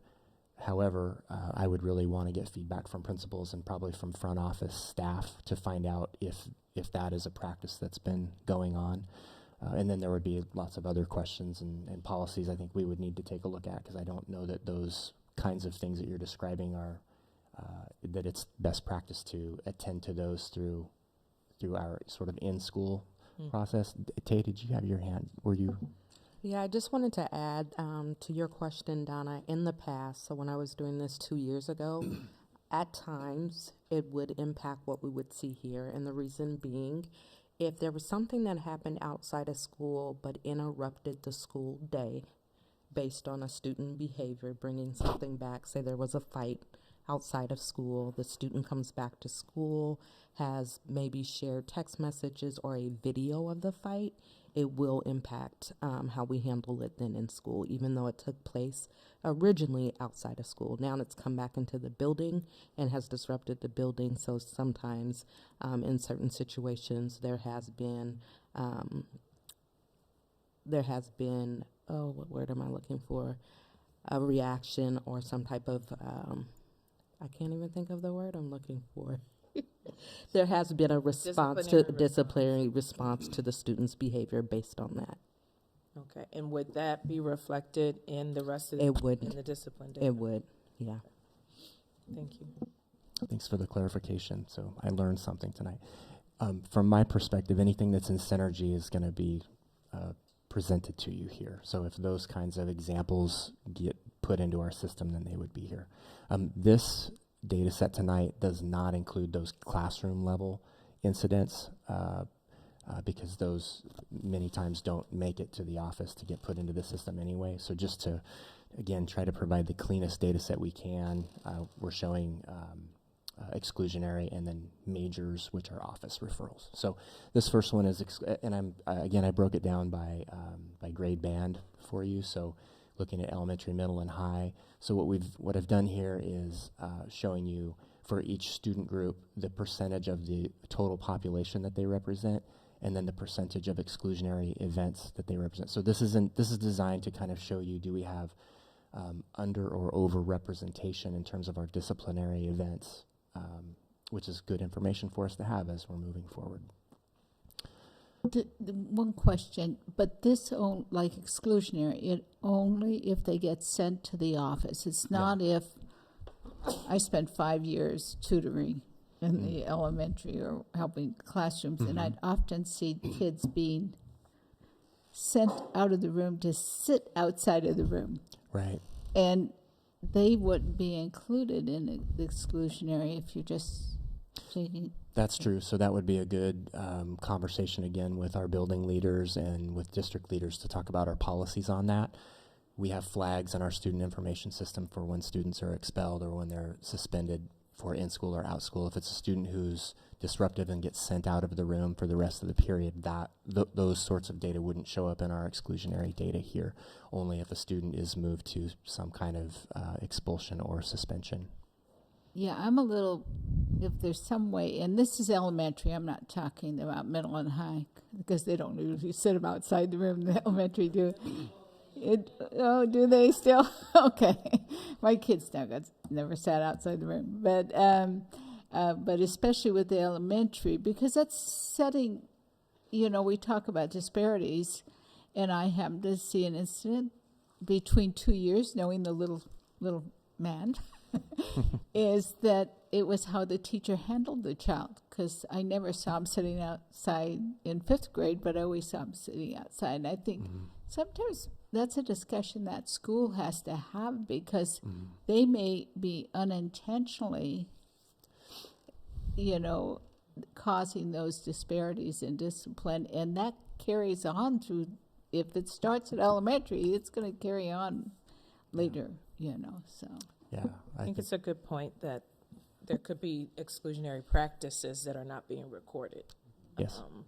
That we might have to figure out how we address. And I do wonder what data we are tracking in terms of our new restorative justice. Like, what do we have for the elementary level? Like, clearly, 98 of exclusionary events is a pretty small number to be looking at, thankfully, at the elementary level. But to be looking at impact, I am curious what data exists for, besides, I guess there's office referrals, but what else we have?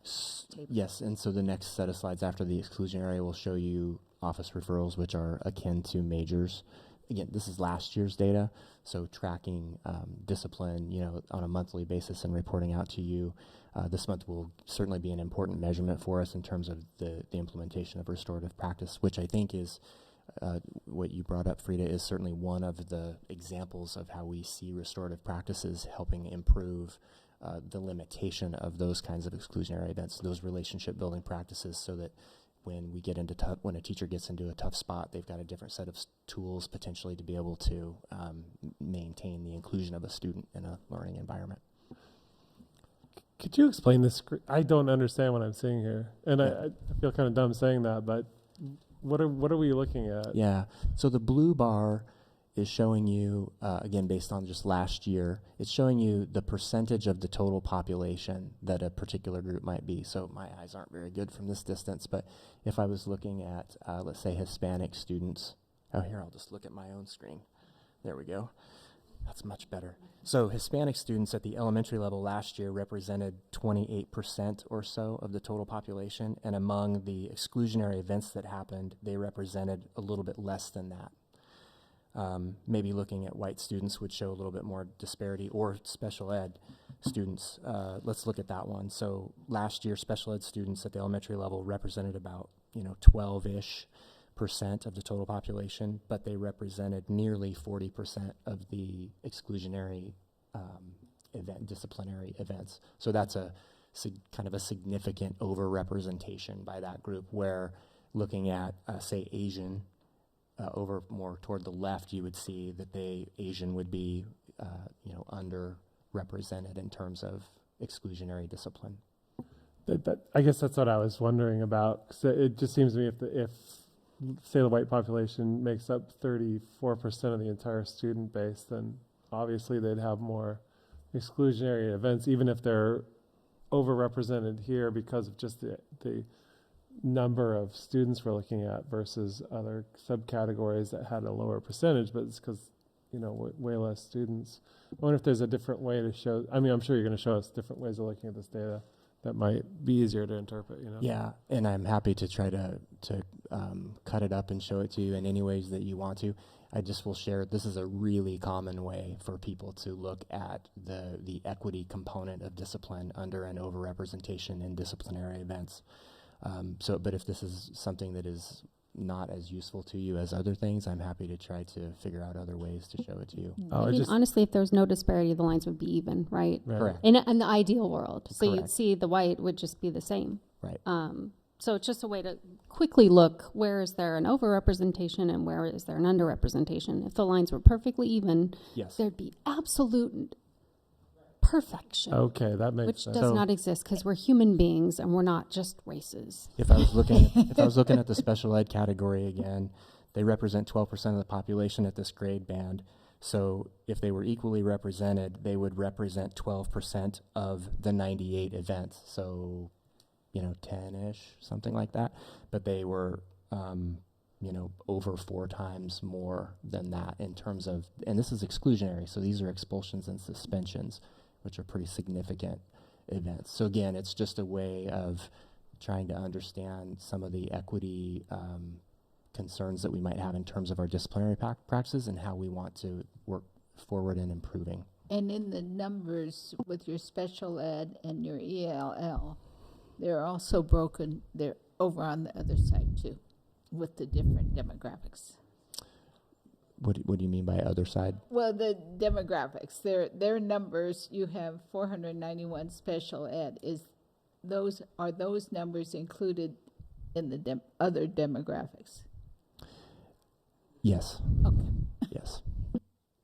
Yeah, I guess the question would be, looking at that, are special ed students overrepresented in the white category and underrepresented in the other categories? Meaning that because it seems like, looking at this, the white category is very much overrepresented in expulsions, but I wonder if there's a tie-in between there could be other aggregate data tie-ins that we're not seeing just in this graph specifically. Well, one thing to note in this one compared to the next is the number in the red bar is only 98. On the next one, when we look at middle school, which is half of the population, right, it's going to go from 4,000 to 2,000. The exclusionary events go up to 900. So in terms of magnitude, you're talking about 2 different questions. So these bars are really helpful in terms of looking at differences between the population sizes of each of those groups. But if you're really looking at rates or the odds of somebody being overrepresented based on a class, a demographic group, you have to also consider these other components too. So 98 is pretty small relative. It's only 2.5% of the entire population has an exclusionary event. Or Too much math. Some of them Too much math. But it's small. But it's small. Comparing it to the next slide, I'm saying the magnitudes are different. I think so. Yeah. Okay. Another thing that people do with information like this is you can create a risk index based on your demographic background. So, special ed would have a very high risk index in this particular data set because they are so significantly overrepresented. And if that's a useful piece of information, we can move that way. Let's go ahead and look at middle school and then high school after that. So here's the middle school information. So again, you can look at student groups and determine again where we might have some gaps that need to be addressed as we're moving forward with restorative practices and other programs. Just a question on a special ed. We mainstream the majority of them in elementary. Are they mainstreamed in middle and high? Well, depending on the identification, yes. So the majority are, but there are certain identifications that are not mainstreamed. So we have specialized classrooms. Yeah, but in elementary, there's a small group that is not mainstreamed. There's a lot that are, aren't they? Yeah, overall, the majority are mainstream. The majority of students who are identified or have identification under special education services are mainstream. But we do have, again, different needs populations that are self-contained classrooms. Yes, but what is it, SPL? Yeah, at all levels. And stuff, yeah. No, I was just curious because you see such a drop in the difference here compared to elementary. And I was wondering if it's the mainstreaming we're doing that handling some of the kids that are special ed is. I wouldn't put that on the main, because the students are mainstream to middle school as well. Okay. So I mean, again, not all, but I don't think I draw that correlation. I think I draw the correlation more around students' regulations, support around the regulation that they need, and the resources that we have, the process and systems that we have in place at elementary, and what do we do with that student who is struggling with their own regulation skills. Yeah, because I know with DDF, we've gotten a lot of grant requests for quiet corner equipments, whether it's weighted blankets, et cetera, things, and that's most often kids that have some designation for special ed, so. Probably be higher needs, yeah. Yeah. Okay, thank you for that. So here's middle, and you saw some of the shifts in the student groups, and you'll see a continuation of that as we move to high school, which is the next slide. So you can see how there's a bit of, if you look at a couple of the groups from elementary to middle to high school, you definitely see those bars moving and shifting that representation. So again, those first three are exclusionary, so expulsions and suspensions. Let's go ahead and go to the next one. So this is back to elementary, but now we're looking at office referrals, which would be what we would call major, and does include those exclusionary incidents. So I'll just let you take a look at that for a moment, and then we'll move forward. You said it includes both categories? It includes, so majors would be things that are typically handled at the office level, and it does include the exclusions. Okay. Yeah. Let's go ahead and go to middle.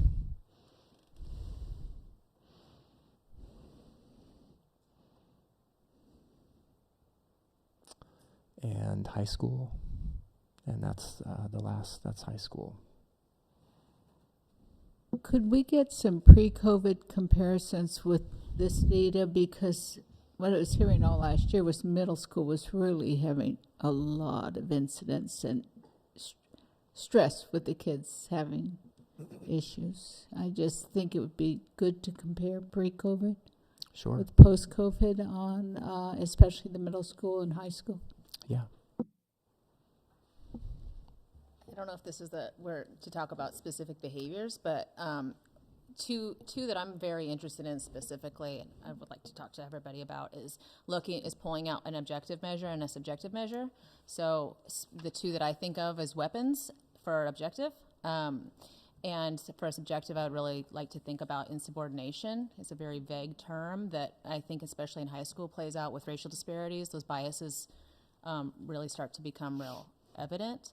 And I know I've had some conversations where part of aligning, my understanding is, with aligning the restorative practices and PBIS systems is we're going to get more consistent around what insubordination means, what the response is, what the student should expect, and kind of what those all look like. So for me, thinking about those two was for two, and weapons in its own kind of area, but I think it's a very objective. I mean, it may not be objective in who gets searched, but it certainly is objective in who, you have a weapon, you have a weapon. And like Frida, I keep hearing conversations around weapons in school, and I would like to know the reality of what that looks like. So. Yeah, we can absolutely pull that and create a table. It'll be a big one because there are many, many, many, many different things that can be identified. So, but we absolutely can do that. And again, if we provide that to you in a table that's at least at grade levels or bands, then we can disaggregate it that way and probably stay in safe zones in terms of numbers of students. If you want to see that kind of information, by school and by grade and all of that, disaggregating it this way might potentially could become a bit more challenging. But we can definitely provide a full table of all the things and frequency and things like that. I think I just want to name that sometimes these are really hard to look at. Just for me personally, the disparities are extremely difficult to sort of take in. But I also just want to really honor the work that this team has done in putting strategies into place, especially this year, but all through last year. It's hard work, and I really appreciate it. So, just wanted to name that because I was feeling it. One of the questions I have about the high school, and probably might be all schools, is in business we always talk about 80-20 rule.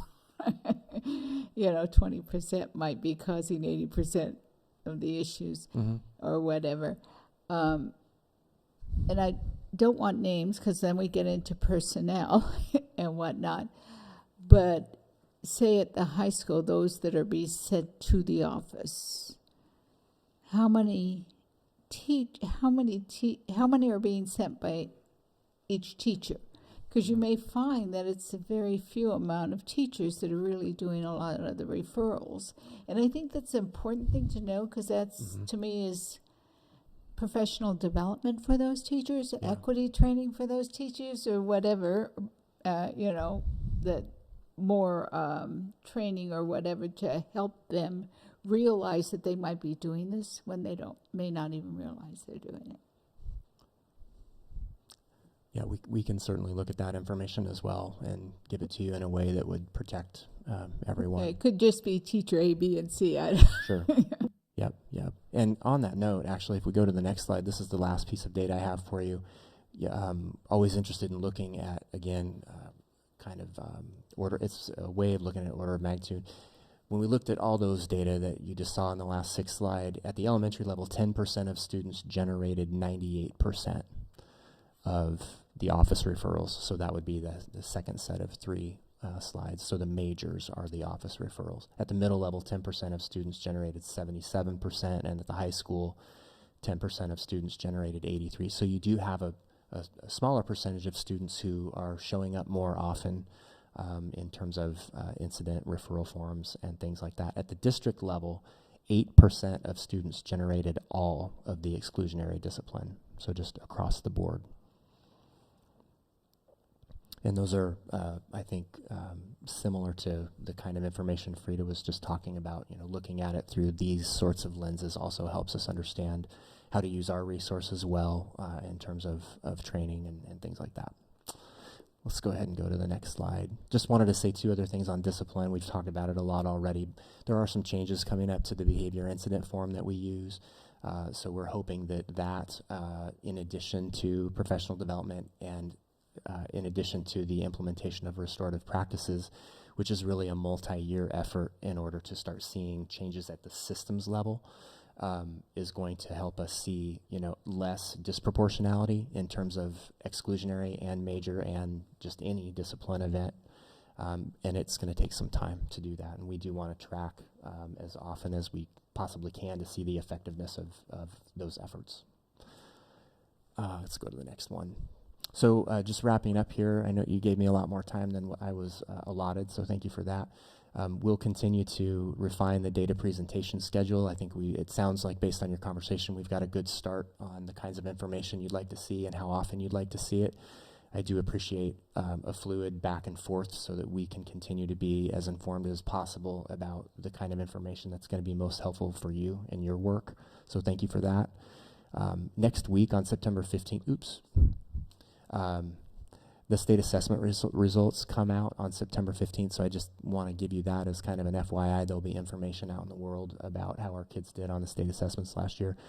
And then on October 13th, the school report, so the public accountability component of all this, school report cards are released, and that happens to be the same day as the next board meeting. So in the schedule, the draft schedule that you saw tonight, I had placed there that I'd come back and walk you through our state assessment results, which is a very different conversation than DIBELS and reading inventory and math inventory. And in addition to that, you'll get to see some information about our English learner progress, 9th grade on track, and other information that's included on the school report cards. So those are upcoming conversations that we'll have. And I think that's everything. Great. I just had 2 quick questions. One was, up until now, because I know this type of data has been collected, is this shared down to the classroom level? Like, do teachers receive their, like, reports on their disciplinary responses or the outcomes of that down to an individual classroom teacher, or is it just to the building level principal? I might have to lean on some of my colleagues. I will say for the achievement and growth information you saw, DIBELS, reading inventory, math inventory, teachers get all of that information and other more specific student level information. So other breakdowns of how students did specifically on those assessments. In DIBELS, for example, there may be some dimensions of learning that students did better than others, and it really is designed to help inform what they do next with instruction. So for those things, they have access to a lot of data. I don't know that I can speak to how at the building level attendance information and discipline information is shared widely. So I will pause and see if any of my colleagues want to. I can address how discipline data is shared. So our buildings have green teams, and within the green teams, we share the top 5 sort of PBIS data points. And often what comes up there, we're reflecting on the type of behavior, the time of day of the behavior, and also location. There's 5 of them, but I can think of 3 right now. And so in a larger setting, what we are asking is that all of our PBIS green team leaders are reporting out within the building. So it's happening during a staff meeting when they're having those conversations. And I have to say that, of course, privately and in the most effective, polite way, we have also spoke with teachers one-on-one when we see a rise in behaviors, I say incident forms coming into our office, an opportunity where we sit, reflect with the teacher, and also ensure that they have the strategies they need, and that's showing up in the classroom for best practices. I would like to also go back to 2 things that Derek hit on, and that's the new updated incident form. I am really excited about that form, and that work came out of Commitment 2. And that was a group of about 22 people who participated in that work. And really, we spent the time on ensuring that we took away opportunities for subjective language.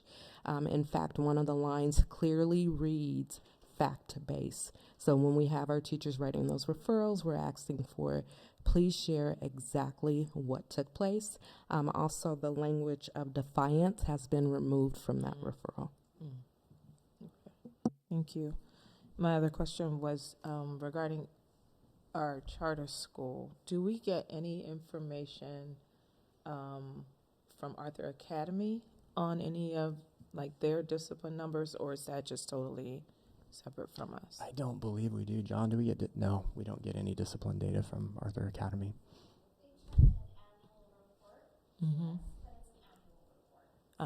Looking back, but we don't get monthly.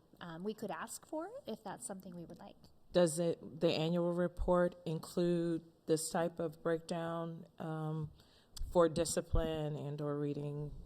All of those things, Matt? It does show achievement data. It does show discipline data. I don't know if it's disaggregated as deeply as Derek shared with you. And I can pull up last year's report that they shared and forward it to you if you want to see what that looks like. I just thought that that's an opportunity to look at kids in the same district. Yes. From some of the same homes, families, neighborhoods, and to see how that compares might be interesting. Yeah. At the elementary level, especially. Yeah, definitely. Okay. Any other questions? Donna, can I just add one piece on the charter question? And I wanted to add something that Tay meant Tay said as well.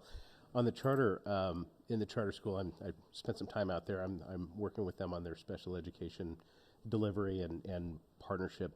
They're doing a different model of not just instruction. They have their thematic charter, but their one big difference is they're not doing the same restorative practices efforts that our district is taking on in that professional learning. So they've got a kind of a different ballgame, just to give you some more texture on that. So it may not be useful to see. I mean, maybe it is useful to see how their practices, sort out. And I just wanted to make a comment, secondary to what Tay was saying around the importance of that office discipline referral. And this is me coming in as a behavior guy and a former school psychologist, and the moving from an office discipline referral sort of makes the presumption that there's going to be a consequence tied to a behavior. And what we know in the field of psychology and behavioral psychology is that consequences on behavior don't necessarily teach the skills we want students to learn, nor does it generalize. Show me a study where corporal punishment is effective, and I'd give you $100 because it doesn't work. And so really what we're doing is shaping hearts and minds and reacquisitioning or shifting our thinking as the adults in the equation around moving it from a behavior consequence to a behavior, how do we truly teach so that we're generalizing. And so I just wanted to highlight, I'm so proud to be a part of this work in the district and be a part of this, the leadership around this. Says it's way more than just a form, is what I wanted to suggest with Tay, because moving away from that objective lens to something far more objective is really powerful, and it's a great start. So anyway, I just wanted to add that. Thanks. Thank you for that clarification, and thank you for all the work that you have done as well. And we're excited to see what is going to come forth in our district as a result of these changes that are being made. Any other questions for Derek before we move on? Donna, just real quickly, one, I want to thank Derek for putting together the presentation and the data. And again, it might not be there yet. It might not be right yet. That's part of the process. Just to back up my understanding is the board in a workshop talked about how do we engage in data, and had some memos going back and forth and some questions. And I don't even know if there was total agreement on what we look at or not. And there was kind of this model of, every month we might have 4 different data points, but every board meeting we dive deep into one, right? So that's kind of what we tried to learn as talking with Donna and Derek and putting together this model. We can change it, we can adapt it, we can get better at it, and ultimately whatever you want to see, we will put together. But I do want to acknowledge and just recognize one thing, and that is that we had the privilege of welcoming back our administrators, welcoming back all our staff members, and our new staff. And specifically, I can tell you, everyone at this table, but it often comes out of my mind and mouth, is that in our district, equity work specifically, we talk about disproportionality. And if we can predict the outcome of students, you've heard me say this, but I've said it, everyone at the cabinet's probably heard me say this at least a half dozen times to our new people and our returning people. If we can predict the outcomes based on a student's race, based on an identification, possibly gender, zip code, then we have a problem. And we do have a problem. I'm very proud of our district. The work we're doing is the right work. I want to acknowledge and recognize, Stephanie, you said it's heavy, looking at that. Yeah. And I just want to say, if we look at that and it's not heavy, then we probably shouldn't be at this table, right? So I want to thank you, Stephanie, for acknowledging that and recognize it. But I also want to say that I know this team's committed, our administrative team's committed, and it's not okay. We have to engage in this work. We have to get better. We have to close those gaps. It's our not only our challenge, but our obligation.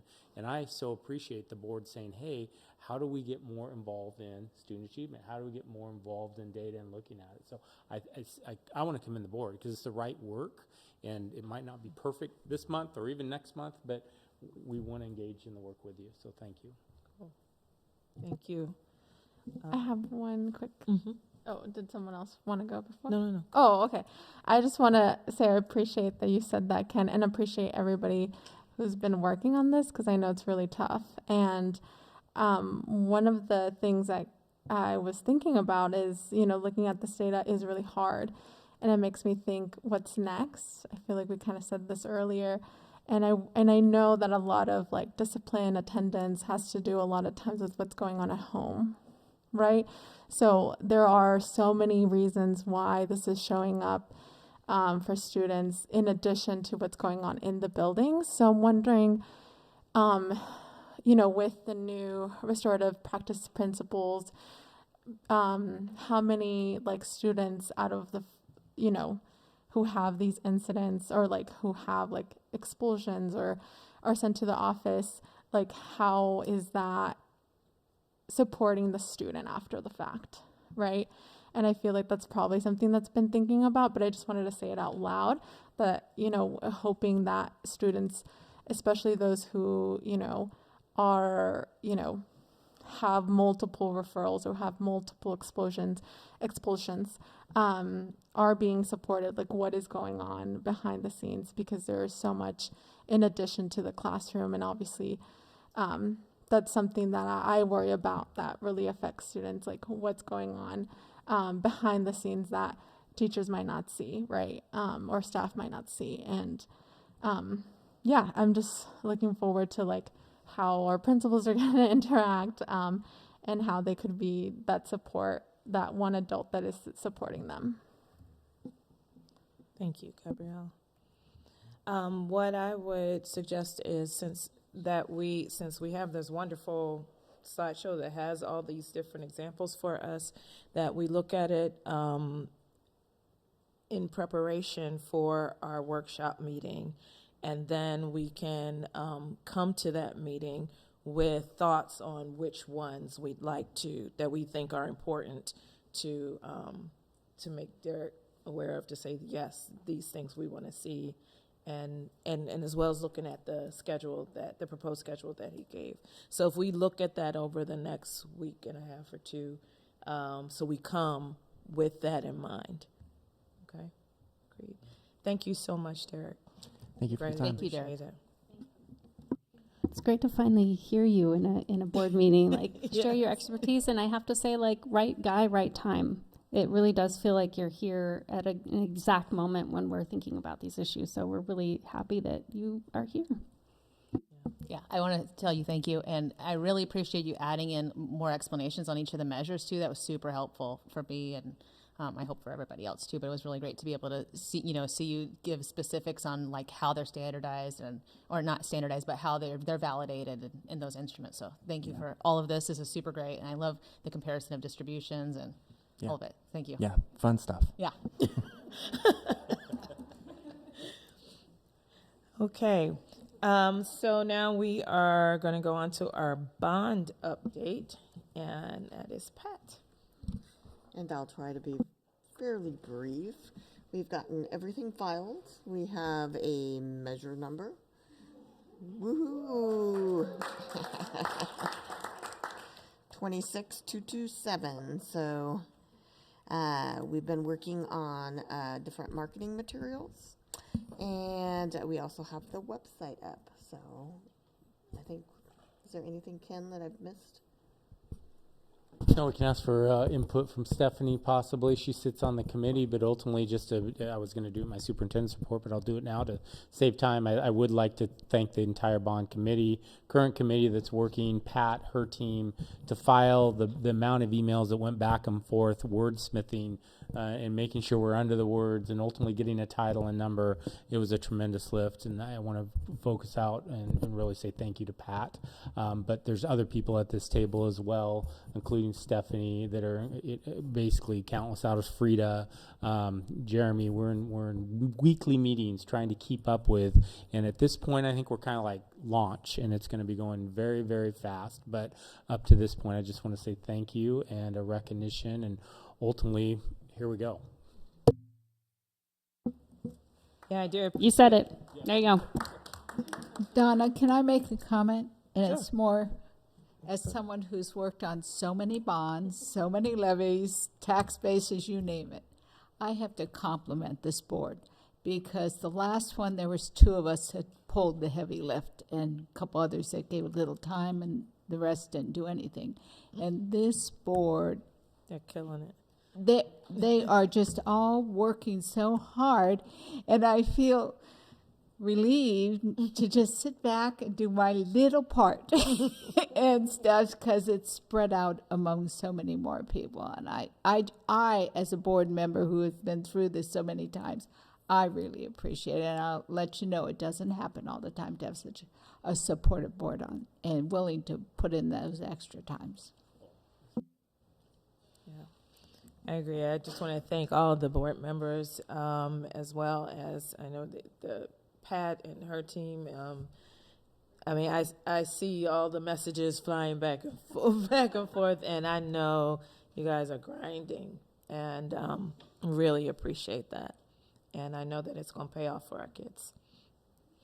One other just quick thing, because it has to do with bond, and maybe it would be helpful to others, is we did have individuals here that have been at open houses, and we have a lot more open houses. So I don't know if everyone's had that opportunity or not, but having board members at our open houses just to meet, greet, connect is noticed. So I just want to thank all of you. But then also carrying the message around the bond and communicating with our community why it's needed, that's been greatly received as well. So thank you. And if there is anyone that hasn't done that yet, there's a lot around the table that could kind of communicate what it was or why, and be careful because I know Gabriella got put to work, I think, stamping books and organizing. So you gotta, be careful what you ask for. But seriously, thank you for being in the building. Thank you for being part of our welcome back. And I was going to do some of that in my superintendent's report, but it's felt. People notice it, and it's making a difference.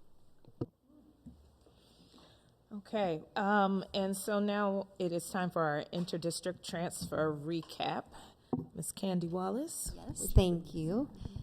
So as you all probably recall, every April we come to you with a recommendation on our interdistrict transfer process, and in particular, how many kids, students that we should allow in our district that don't live within our boundaries, and then similarly, how many we would allow out that do live in our boundaries. And last April, we came to you with a recommendation of having no limit, no cap to that, and which you all remember approving. And the nice part about that is that it doesn't put our families into a situation where they have to defend a hardship, because whenever there's a cap, there's always someone who that we're either full or we're done letting out, and they have very specific reasons as to why what they want for their children. And I feel like that really honors that, so I just want to thank you for that. It's not a numbers game for you, but rather we're really doing what's best for our kids and their families. So I just want to thank you for that. And what I'm going to share with you tonight, and you can see just some of the numbers and the results of when we don't have a cap, what that does. So what you're looking at is, this is fluid, by the way, because we opened the process last April after your approval of the recommendation, and it still is open. We accept students in and out for pretty much the remainder of the year. So some of these numbers have even changed from what is up here right now. But as of now, so our continuing students are at 52. Actually, they're 53. We had one more this week. Those are students who last year moved out of our district but wanted to stay again this year. So by law, if they move out during the school year, they do get to stay as our student, but then the following year is when they would need to apply. And so that's how many did apply who moved out. And then we have 38 new students for a total, and excuse me, we had 6 more this week. So really there's a total of 44 there. So we're at 97 for continuing and new. But if you add the renewals who were already on interdistricts prior, and so those are students who they don't have to be released. Once they're released from their sending district or the district they live in, they no longer have to be released by them and just rather approved by us. So we're at about close to 300 students that are continuing, new, or renewals. And then again, you can see seniors we don't accept, and so there were 4 of those this year. And then the students out, so continuing, these are the same. They moved into our district boundaries mid-year last year, but wanted to stay in the school they had been attending. And so we have 75 of those that are continuing out, along with we had another 5 new ones this week, so about 106 there. So we're close to 180, is that about right, of students going out. So about 300 in, 180 out. You can see, I know it's always of interest. It's always of interest where they go, so, and where they come from. So you can see the numbers of where students are coming from various districts, and then the students that are going out, where they are attending. I will point out that you might be thinking, NISA? There's no way they're driving to NISA every day, and you're correct, they're not. That is an online academy, but what's, I'll use the word interesting about that is the one online academy that requires an inter-district transfer process where the others do not. So we have many online academies where our students attend, but they don't require an inter-district. NISA does, so we thought we would put that up there. Something else Just a question since you yes. brought NISA and online. Are we, now that we've had a year under our belt with our online academy, and I know Linda Vance on them, they were really reaching out to the ones that were attending, like NISA or whatever. Are we seeing us pulling any of those students back to our online academy? So the answer is yes, but not at the numbers we'd like to see. I mean, it's very sporadic. I mean, I can tell you that definitely we've communicated with families and students and they've come back, but not, you know, you'd love to say that they're all back, and that's not the case. And we'll be bringing enrollment reports and looking at our online academy and where we're at, and having some conversations around that in the future. But just specifically, yes, but not what you're talking about. Mm-hmm. Mm-hmm. Candy, are a lot of those Portland Public transfer outs the Russian-speaking families or the language-specific? Do we know? You know, I know you had asked that last year too, and there is some, but in what's interesting is I don't talk to many of these families anymore like I used to, because they would defend their what I'm understanding is that many of them are due to childcare when they're leaving. Those are some of mostly the reasons. Yeah. And something of interest, and before I turn it back to you, is there are, I think it's just important to know that there are multiple districts that will not release new transfer students.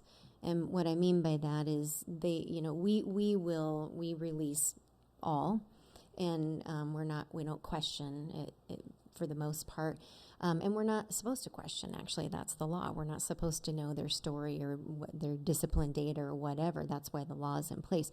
But there are many districts who will not release a student if they haven't attended in their schools first.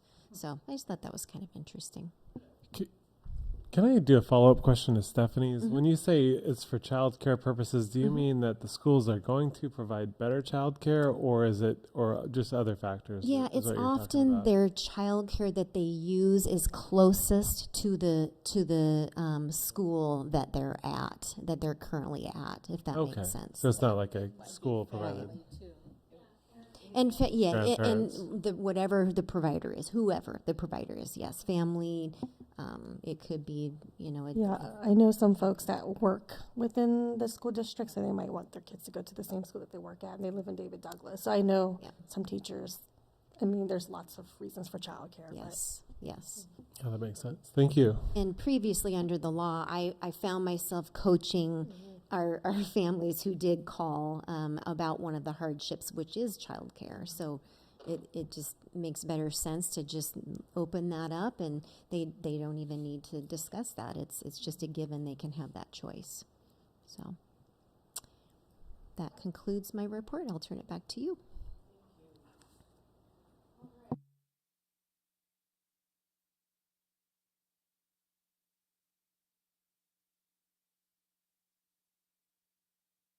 I move approval of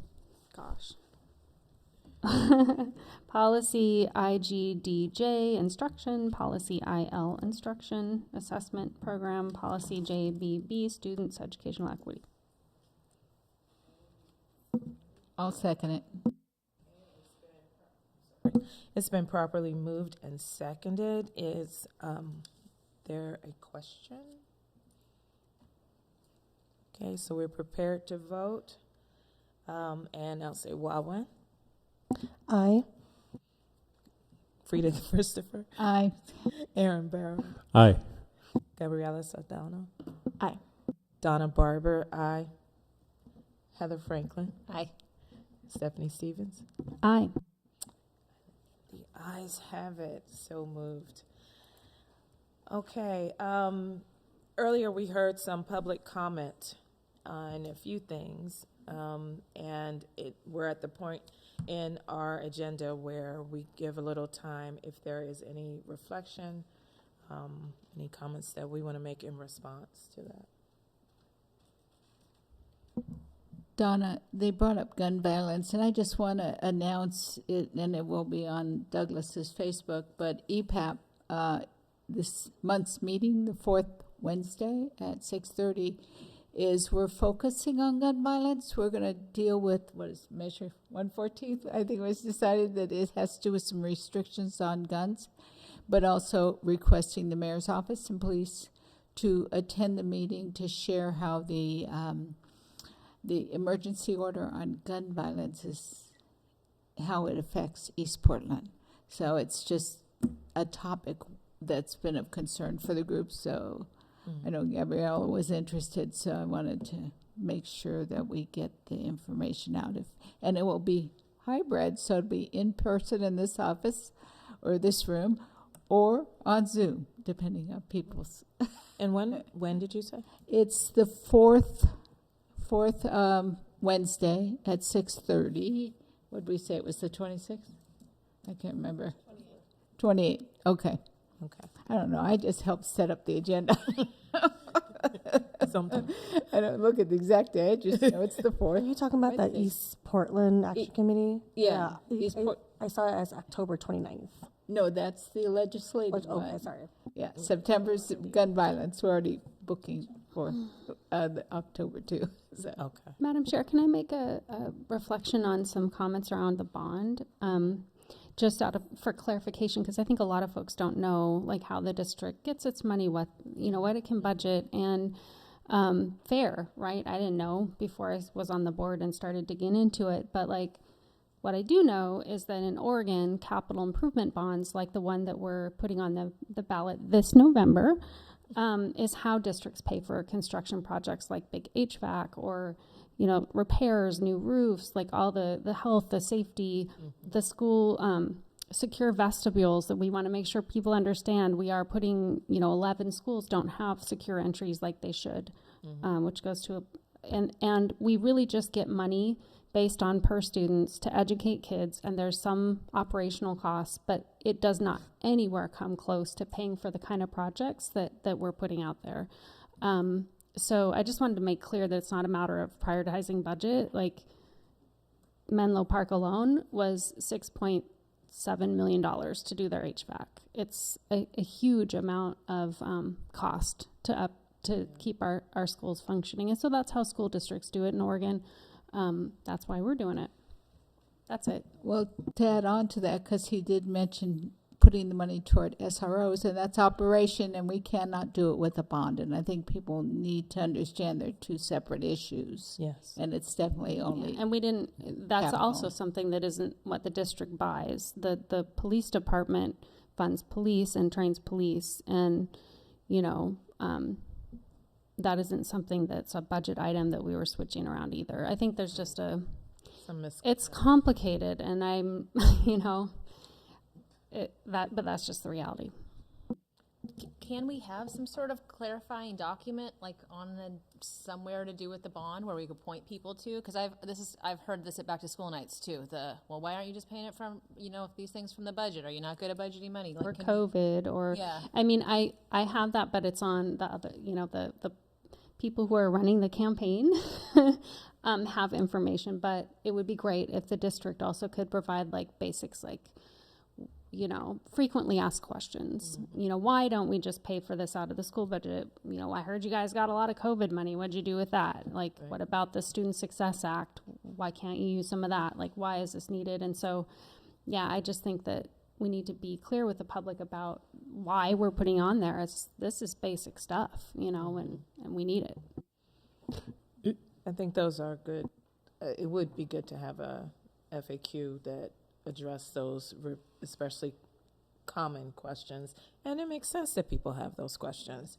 And so having somewhere that they can find those answers would be very helpful. Go ahead, Aaron, I'm sorry. Oh, you know, and a lot of some of the public comment really specifically talked about safety concerns. As part of the bond is creating these safe entry points at 11 of our schools, which I talked to a couple of teachers about, and they're doing backflips over. I think they really like that idea. So it has a little crossover there. And in my understanding, I've really thought a lot about this. This is a way for us to kind of punch above our weight class as individuals, you know, like we can really serve our children this way. Collectively, it's really cool. You know, I can't do this alone. I couldn't add a vestibule to a school alone, but together we can. It's kind of neat. Yeah. You know. Can I just ask for clarification on one thing? My understanding, when we did have SROs, we were not paying for those, for that service. I think that that's something else that there's some misconception about. It's not that it wasn't a financial decision. And so I think maybe that's something that needs to be. It was two things. We didn't pay for it, but also the city eliminated the program in the police bureau. So and then they wanted us to pay for it. No, they just literally eliminated the program. That doesn't even ask you to pay for it. They eliminated the program and reassigned all those officers to other units. So they weren't even available anymore. Yeah, and they got special training. They went through a certain program. Like they were employees of the police department who got all kinds of, you know, how to work with kids and how to de-escalate and stuff like that. Like the school district doesn't do that. Yeah. We know how to train police departments. Like it's not a matter of budget. Yeah. It's a program that doesn't exist. I think the issue that people are talking about is very deeply felt and real, though. That rise in gun violence, you know, the folks near our schools on the, you know, I saw that the mayor had said that safe route to schools, and that has not happened in our district. I don't know if it's happening. Everyone's like, nope. It has not happened in David Douglas. Maybe it's happened elsewhere. But these are very real concerns that are widely and deeply felt for the people that I've talked to. The bond is one way, a physical way, for us to create some safety, but those are ongoing concerns, and they're real, you know? When you mention safe routes to school, it makes me think the district gave a list for them for cleanup, but it behooves everyone here, if there's an area by them and it isn't cleaned up, every week report it on PDX Reporter. I've been doing Lincoln Park all summer long, and they're back there again, filling up the whole street this evening. So I plan they're going to get 3 reports from me this week. But if you have one in your area close to you, pdxreporter.org is the place to go. If it's RVs, it's abandoned vehicles. Sounds odd, but that's what it is. And if it's the encampments and cleanup, I think it talks about camp and cleanup. So to make it even easier than that is great advice, and that is true. But to have PDX Reporter, you have to have an account, which isn't a problem. Anyone can do it. But part of my superintendent support, which I won't do later, is you can call 311. So you literally can call 311 and report. So any board member, any community member, one of the reasons I wanted to say it was for those that are streaming in our community, because the more people that do ask, that do report it, I do think it helps with prioritizing where they provide support. So again, if you dial 311, you can report any unsafe activities, encampments, others within our community. Okay. Did you? Safety still, I mean, it continues to be a big topic for our parents, and we get a lot of feedback from the general public. Have we talked before about forming like a safety commission, a citizens commission to like kind of review this topic and make suggestions? I think we've talked about that, haven't we, in the past? Or is that I don't think so, not as citizens. maybe a citizens / employees? I don't know, some sort of group to kind of take a deeper dive into this and make some suggestions. I'm not aware that we have. I would wonder, too, though, in particular neighborhoods, are there neighborhood organizations? Are there places already existing in neighborhoods that gather where people can go to and express concerns as well? The school can be part of those as opposed to becoming an alternative to that. Does that make sense? Right, that makes a lot of sense. I'm just thinking, because we talk about this a lot and not having a lot of ideas of how to, maybe just finding, because we've gotten commissions around other things, right? Other problems that we wanted to address. We've gotten groups of folks to help us look at those problems.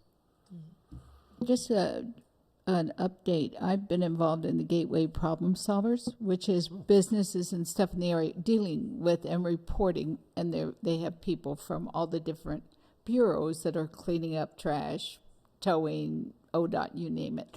Anyway, they are expanding that to be citywide, so you'll be hearing in the near future that they're going to be. I suggested with Gateway Hazelwood because it kind of all extends and it's in Gateway for East Portland. So there might be like 3 different groups for East Portland because we're so large. But it's also a way you can get involved. I found it really helpful. I happen to have a commercial building there, and that's what I was dealing with, the problems there. And that's what it is. It's problem solvers. Let's figure out a different way to handle something, whether it's legislative through the state or some other way through the city. So just a heads up that's going to be coming down the pike real soon. Yeah, that's what I mean. Just some creative solutions that maybe we don't even, aren't even on our radar. Stuff that's, I think the restorative justice stuff that we're working on is going to be really helpful in providing a safer campuses and safer places for our schools. But, I think that'd be an interesting thing to just think about, Definitely. Thank you. Okay. Do we have any board liaison or committee reports? I'd just like to report Gabrielle and I went to the new staff, I guess you call it a new staff luncheon, not a new teacher's luncheon. And it was really nice to sit down and talk to, shared with a classified person who's interested in Tay's program. And she didn't realize she could join because she wasn't BIPOC. And I said, no, we don't discriminate, but, so check with Tay. So that kind of thing. So it's nice to talk with one of your graduates that's at Lincoln. So it was good, and DDF appreciated all the new signups. Ken did a wonderful job pushing DDF for their $5 campaign. So we got quite a few signups that day. So, but it was enjoyable to be in person again and seeing them. Yeah. Great. I have an update. Brooke invited me to come to the ELA rollout for the teacher training, and I attended the kindergarten title just for about an hour and a half, but it was really nice. I got to hear the principal address, which was they were announcing like how the HMH is going to roll out, and followed up with ECRI, which was new for me to learn about, which is the enhanced core reading instruction. And so the woman teaching the module talked about, did a demonstration of a lesson and showed how this cool new program that I get to learn about was going to be modeled in with supplementing core instruction for the kids. And so that was really great, and to see everybody in action learning about that, and got to talk to some woman, Sherry, I can't remember her last name. What is it? Kendall, yeah, from MESD, and it had to do with the letters training that's a lot of our instructors have gotten to do. So that was really fun to do that. And I have done one back to school night at Earl Boyle's, which was wonderful, and visited both Gilbert Park and Mill Park and talked with the teachers right before the kids came back in. So I got to see them unboxing their materials and just, talked to lots of educators. And it's very exciting. Met lots of new teachers too. There's a lot of new teachers, and especially in Gilbert Park that I met. all new 5th grade staff.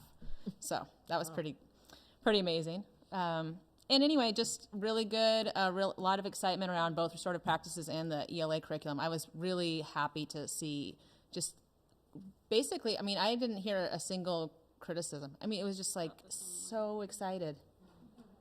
Yeah, and the teachers in the SASs and just the, the supportive I'm getting tongue-tied.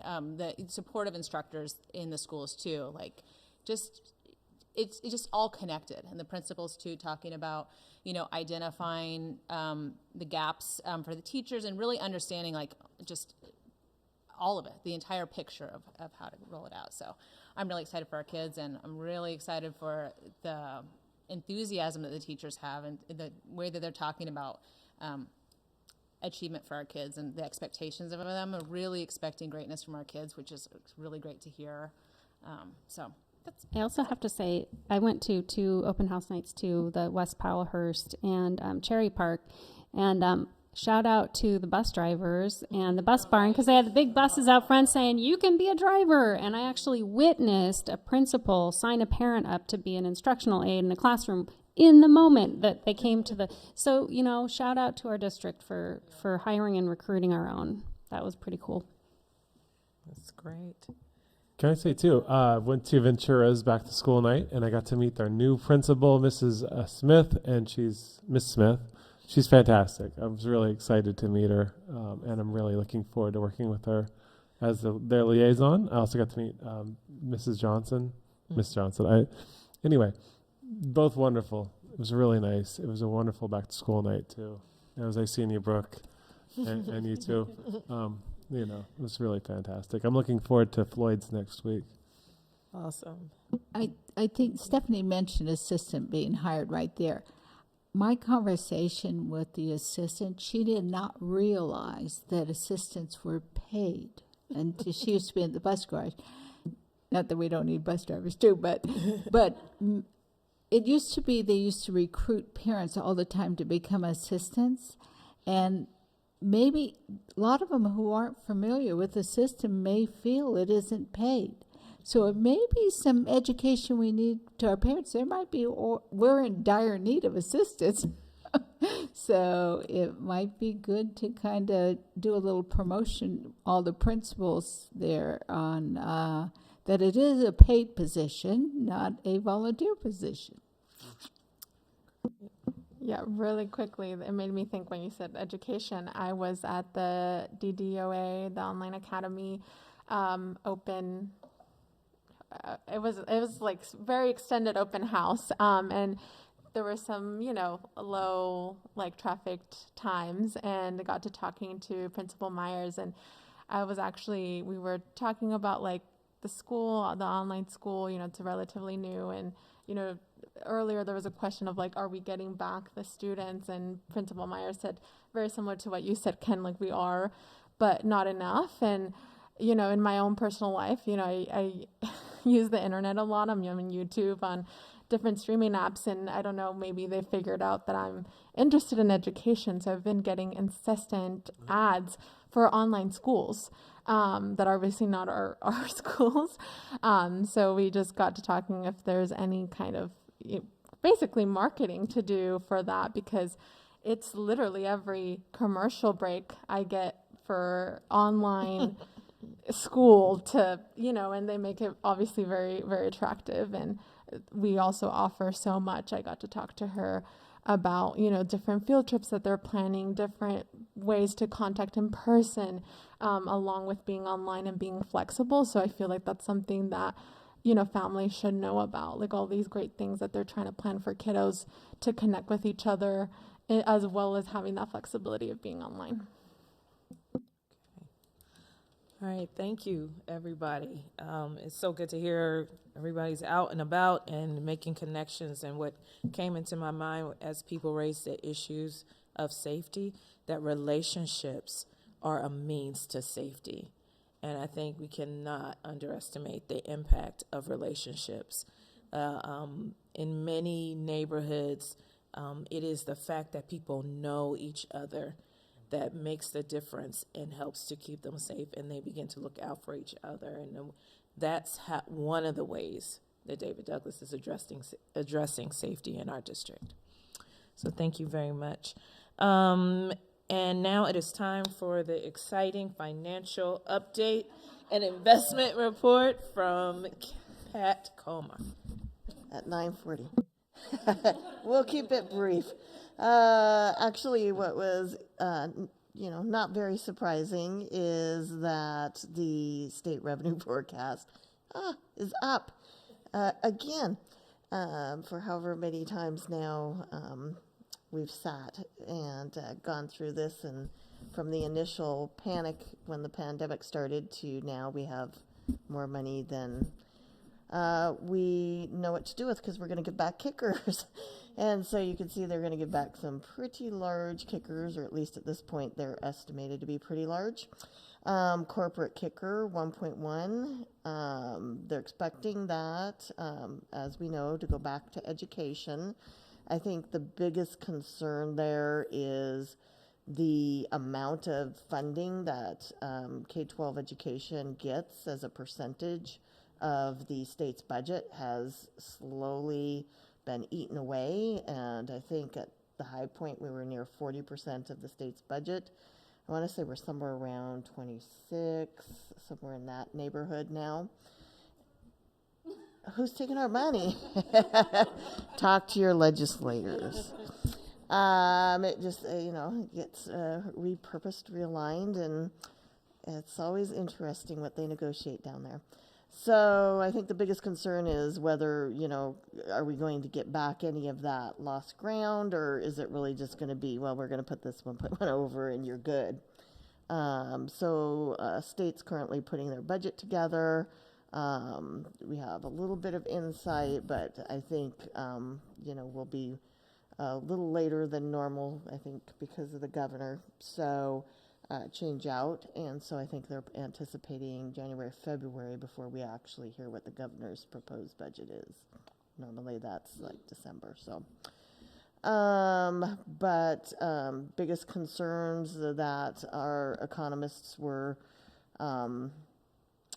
talking about, which isn't very surprising, is inflation. I think everybody has felt that, whether it's at the gas pump or in the grocery store. Amazing what a box of cereal costs now. The potential recession, they kind of downplayed a little bit, but definitely said, maybe fall, winter of 2023. So that's going to be something that's going to be on the horizon. We talked about the corporate kicker. And I think one of the other things that in the preparation of the budget, we've always had some differing opinions with the folks down there in the legislative office on what the current service level is and how it's calculated. And one of the discrepancies is the PERS and the bonds that districts have. A lot of times that calculation is not added into the budget in CSL. They think that they're capturing it based on their numbers, and most of the district business managers tell them, no, actually, you need to increase that number because the PERS number plus our side account is what we have to, we have to pay back those PERS bonds. So we'll see if we can gain any ground. There's a new analyst, and maybe get that factored in, which will help our calculations. Investment report, cash and investment balances were just under $33 million at the end of the fiscal year. Probably the biggest note there, I know Aaron's very depressed at our numbers here because he really wants to go out and get stocks. But our interest rates have increased to 1.15%. I think we're actually close to 1.9 now in September, but at the end of June, about 1.15% down at the Treasury. So, any questions? No? Everybody's tired. Okay. Okay, thank you, Pat. And finally, our superintendent's report. Okay, Pat got the real exciting and energizing, impactful, and then at the end we get out with the superintendent. I see how things work around here. Jeez. No, seriously, thank you very much for your time. As always, I'll try to be to the point. There's definitely some information that I need to share and want to share. Some of it I've been able to share along the way, though. So first and foremost, wanted to follow up from our last board meeting. Remember, we had a public testimony from a group that was doing a fundraiser at a pool, and there's a little bit of direction from our board to say, hey, find a way, what can we do, and let's have some conversations. We did that. We basically came to an agreement and understanding, and it came down to the in-kind. It came down to the idea of the team fee, kind of thinking about if we remove that team fee and kind of going through that. So it wasn't just waived, but it was significantly reduced, and I believe they're happy with it. All I know is the email thank you explanation point. So I think we're good moving forward with it. So just wanted to follow up with that because we told you we would. Second, just some exciting news. It's a little bit old news now. Into August, early September, we got information of an intent to award 31 new slots for our preschool promise. Those will be going to EB and LP, pretty exciting. Just continuing to expand our preschool, add to preschool. And along the same lines as I'm talking about that and giving that news, our preschool development team, I'll call it, we've been having a couple different meetings over the couple weeks, and through the grants that are available to us, we are gonna go out with an ask for our 4 remaining elementary schools. So we did some legwork meeting with each principal. You know, they were like, yes, yes, yes, let's do it. We have space, we can make it happen, let's go. And so we are going to be going out for that ask, obviously within the bond, thinking about the hub, how we can braid this. So literally within a year, 2 years, we possibly could be preschool across our district. Pretty exciting. That's been a long, long dream in our district. So obviously a lot more work to do, but want to let the board know that we're going in that direction. We already talked about Safe Routes 311, the emergency order, so I'm going to skip that. Specifically want to give just a heads up in the policy work that we're going to be coming back to the district. We have a recommendation and a request from our maintenance supervisor, and it has to do with grounds and trying to keep up with grounds, and specifically the policy around how we use certain herbicides, et cetera, and looking at it. And as a district, we are on the most extreme side, and that might be where we want to be. But there is some proposals around that from our maintenance department ultimately to talk about a better, smarter way to keep up with our grounds, because otherwise we are not going to be able to keep up with the grounds way that I know my vision we want, and I'm assuming most of you when it comes to curb appeal. So just I'm planting a seed here that within the next couple months I'm going to bring a presentation and just ask for consideration and thoughts and thinking about with our PPM plan what that looks like. And more information to come there, but there is definitely a request from our grounds crew and team that we realign what we do and how we do it so they can basically do a better job. So I wanted the board to be aware of that.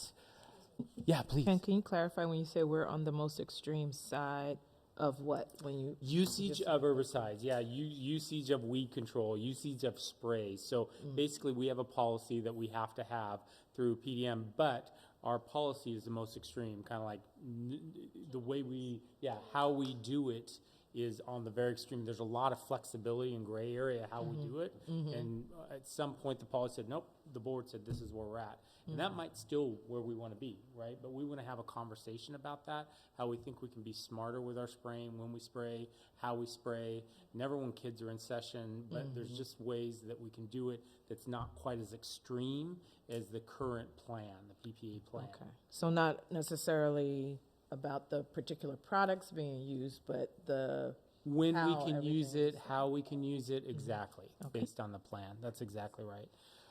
So that's landscape weed control. Also wanted to point out and recognize that we have a new parent communication tool. Many of you might have seen that, but just throwing it out there. Parent Square kind of serves 2 purposes. One is a mass communications tool, but also an opportunity at the school level.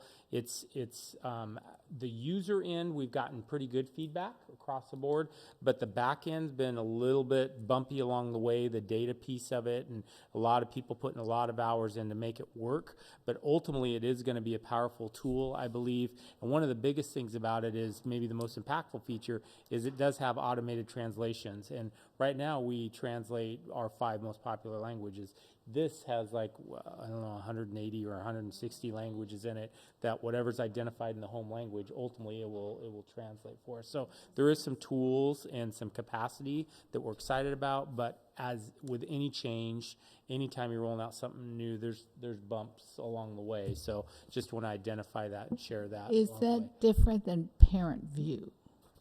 Yes. Okay. Yeah. Different. Yep. Parent Square is a communication tool. Yeah. Strictly. Mhm. Okay. Yeah.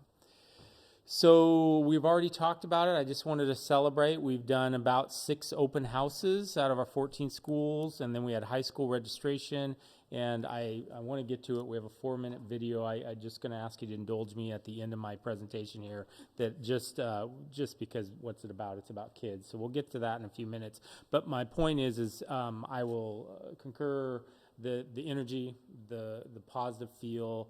Just getting kids in our buildings, teachers in our buildings, you can feel it. I mean, it's what schools are made to be, is have families and communities and kids in it. And best time of the year, I truly believe, the beginning of the year, because there's just full of hope and that energy. So how do we continue that? How do we build on that? How do we, that we should have that same energy in week 32 in the school. So really excited about everything that's happened and thankful to everyone. High school registration, I think I shared, but we had about 1,700 individuals come through for registration, so that's good, exciting. It's a little bit down.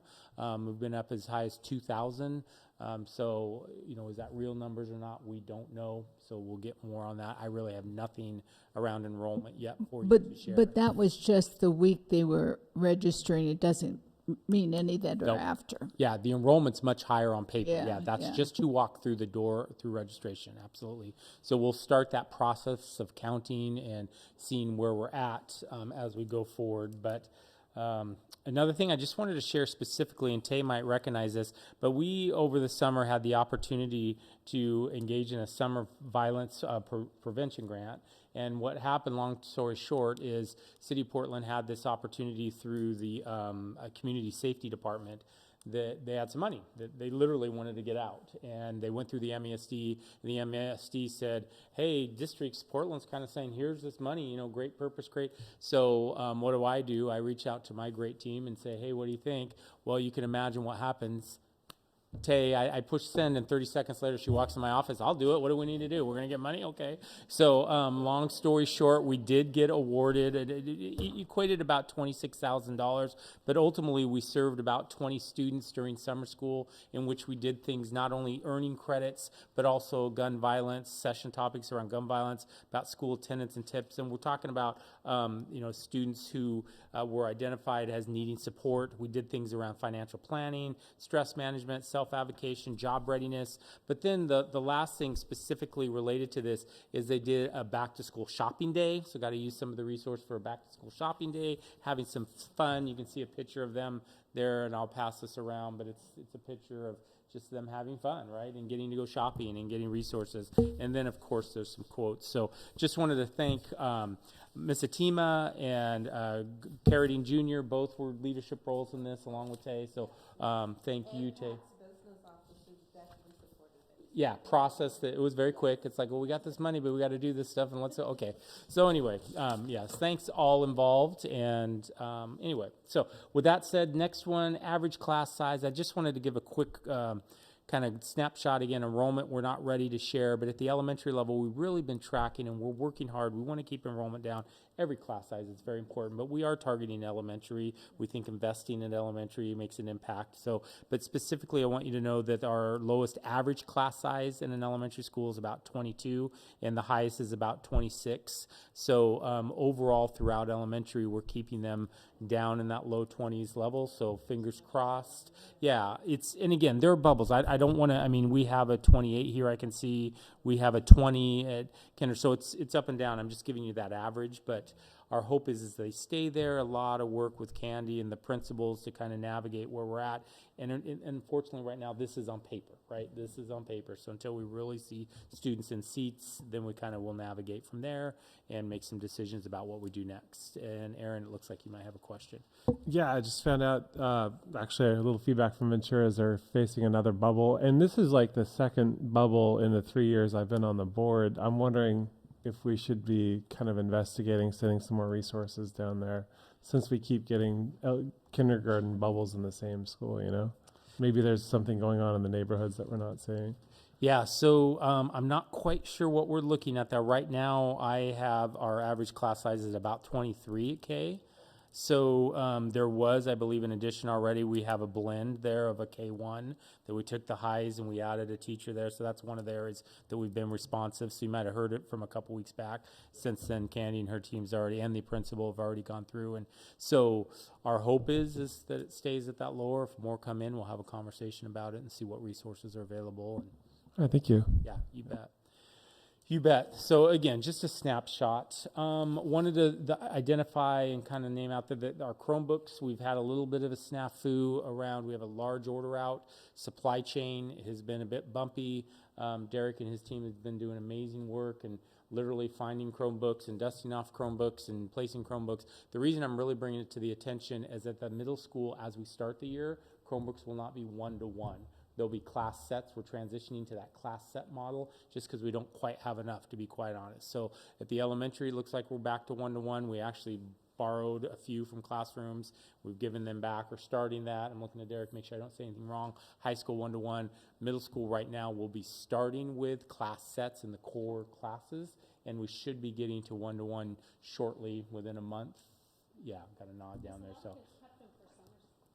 A lot of kids kept them for summer school. Well, and that's the part that we don't know exactly. How many are going to come back? So part of the registrations and open house night, we've been reminding people, look under that bed. And out in the community out there, if you're listening, please bring your Chromebooks back. Please bring them with you. We'll get them charged up. They can still be used. So that has been part of the messaging. And that's where some of them have been coming in and providing us with, we just keep backfilling. So just that middle school piece I wanted to make sure the board was aware of.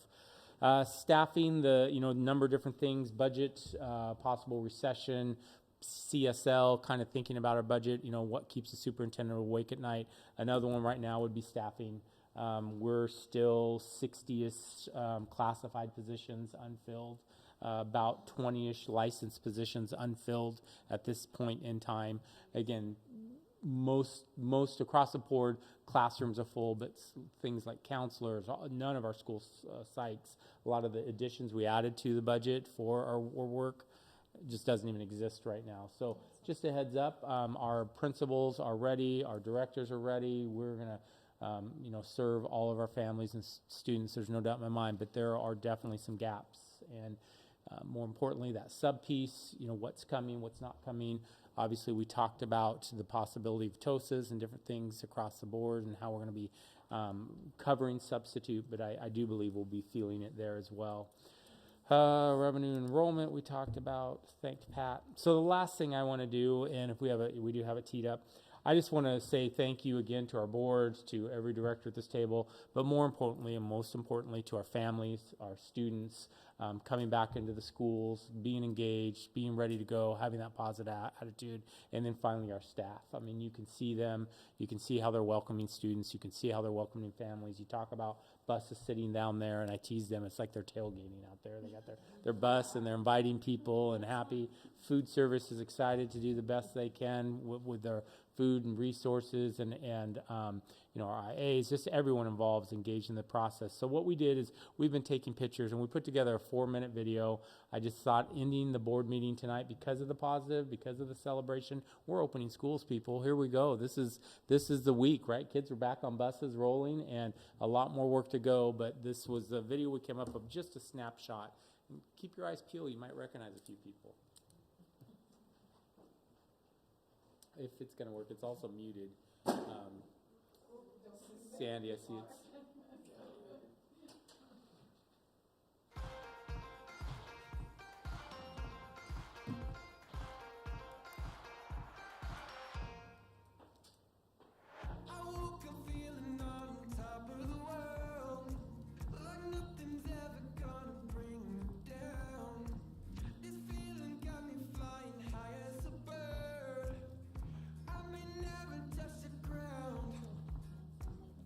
It may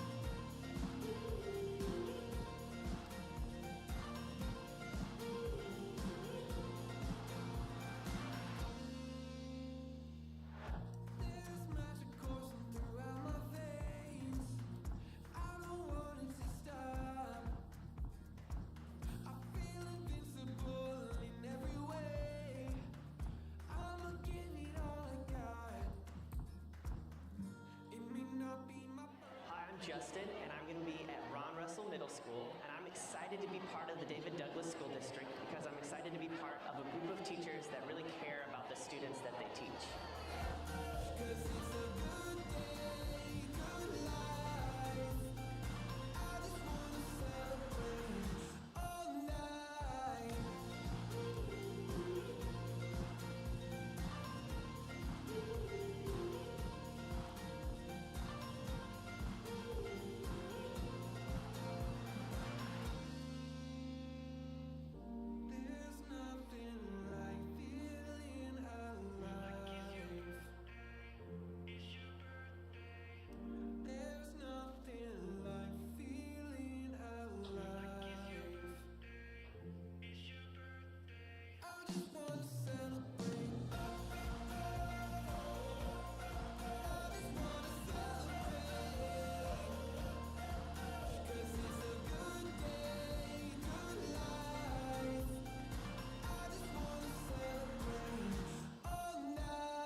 Look at that one, yeah.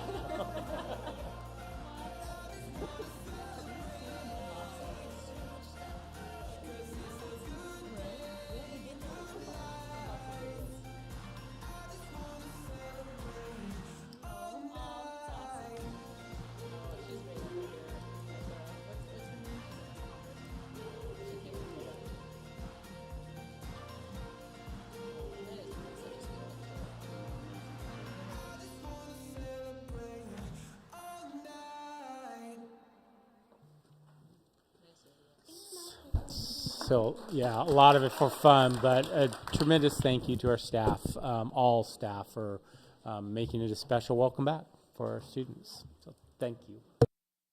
Thank you. And if there is nothing else, very good. We are adjourned.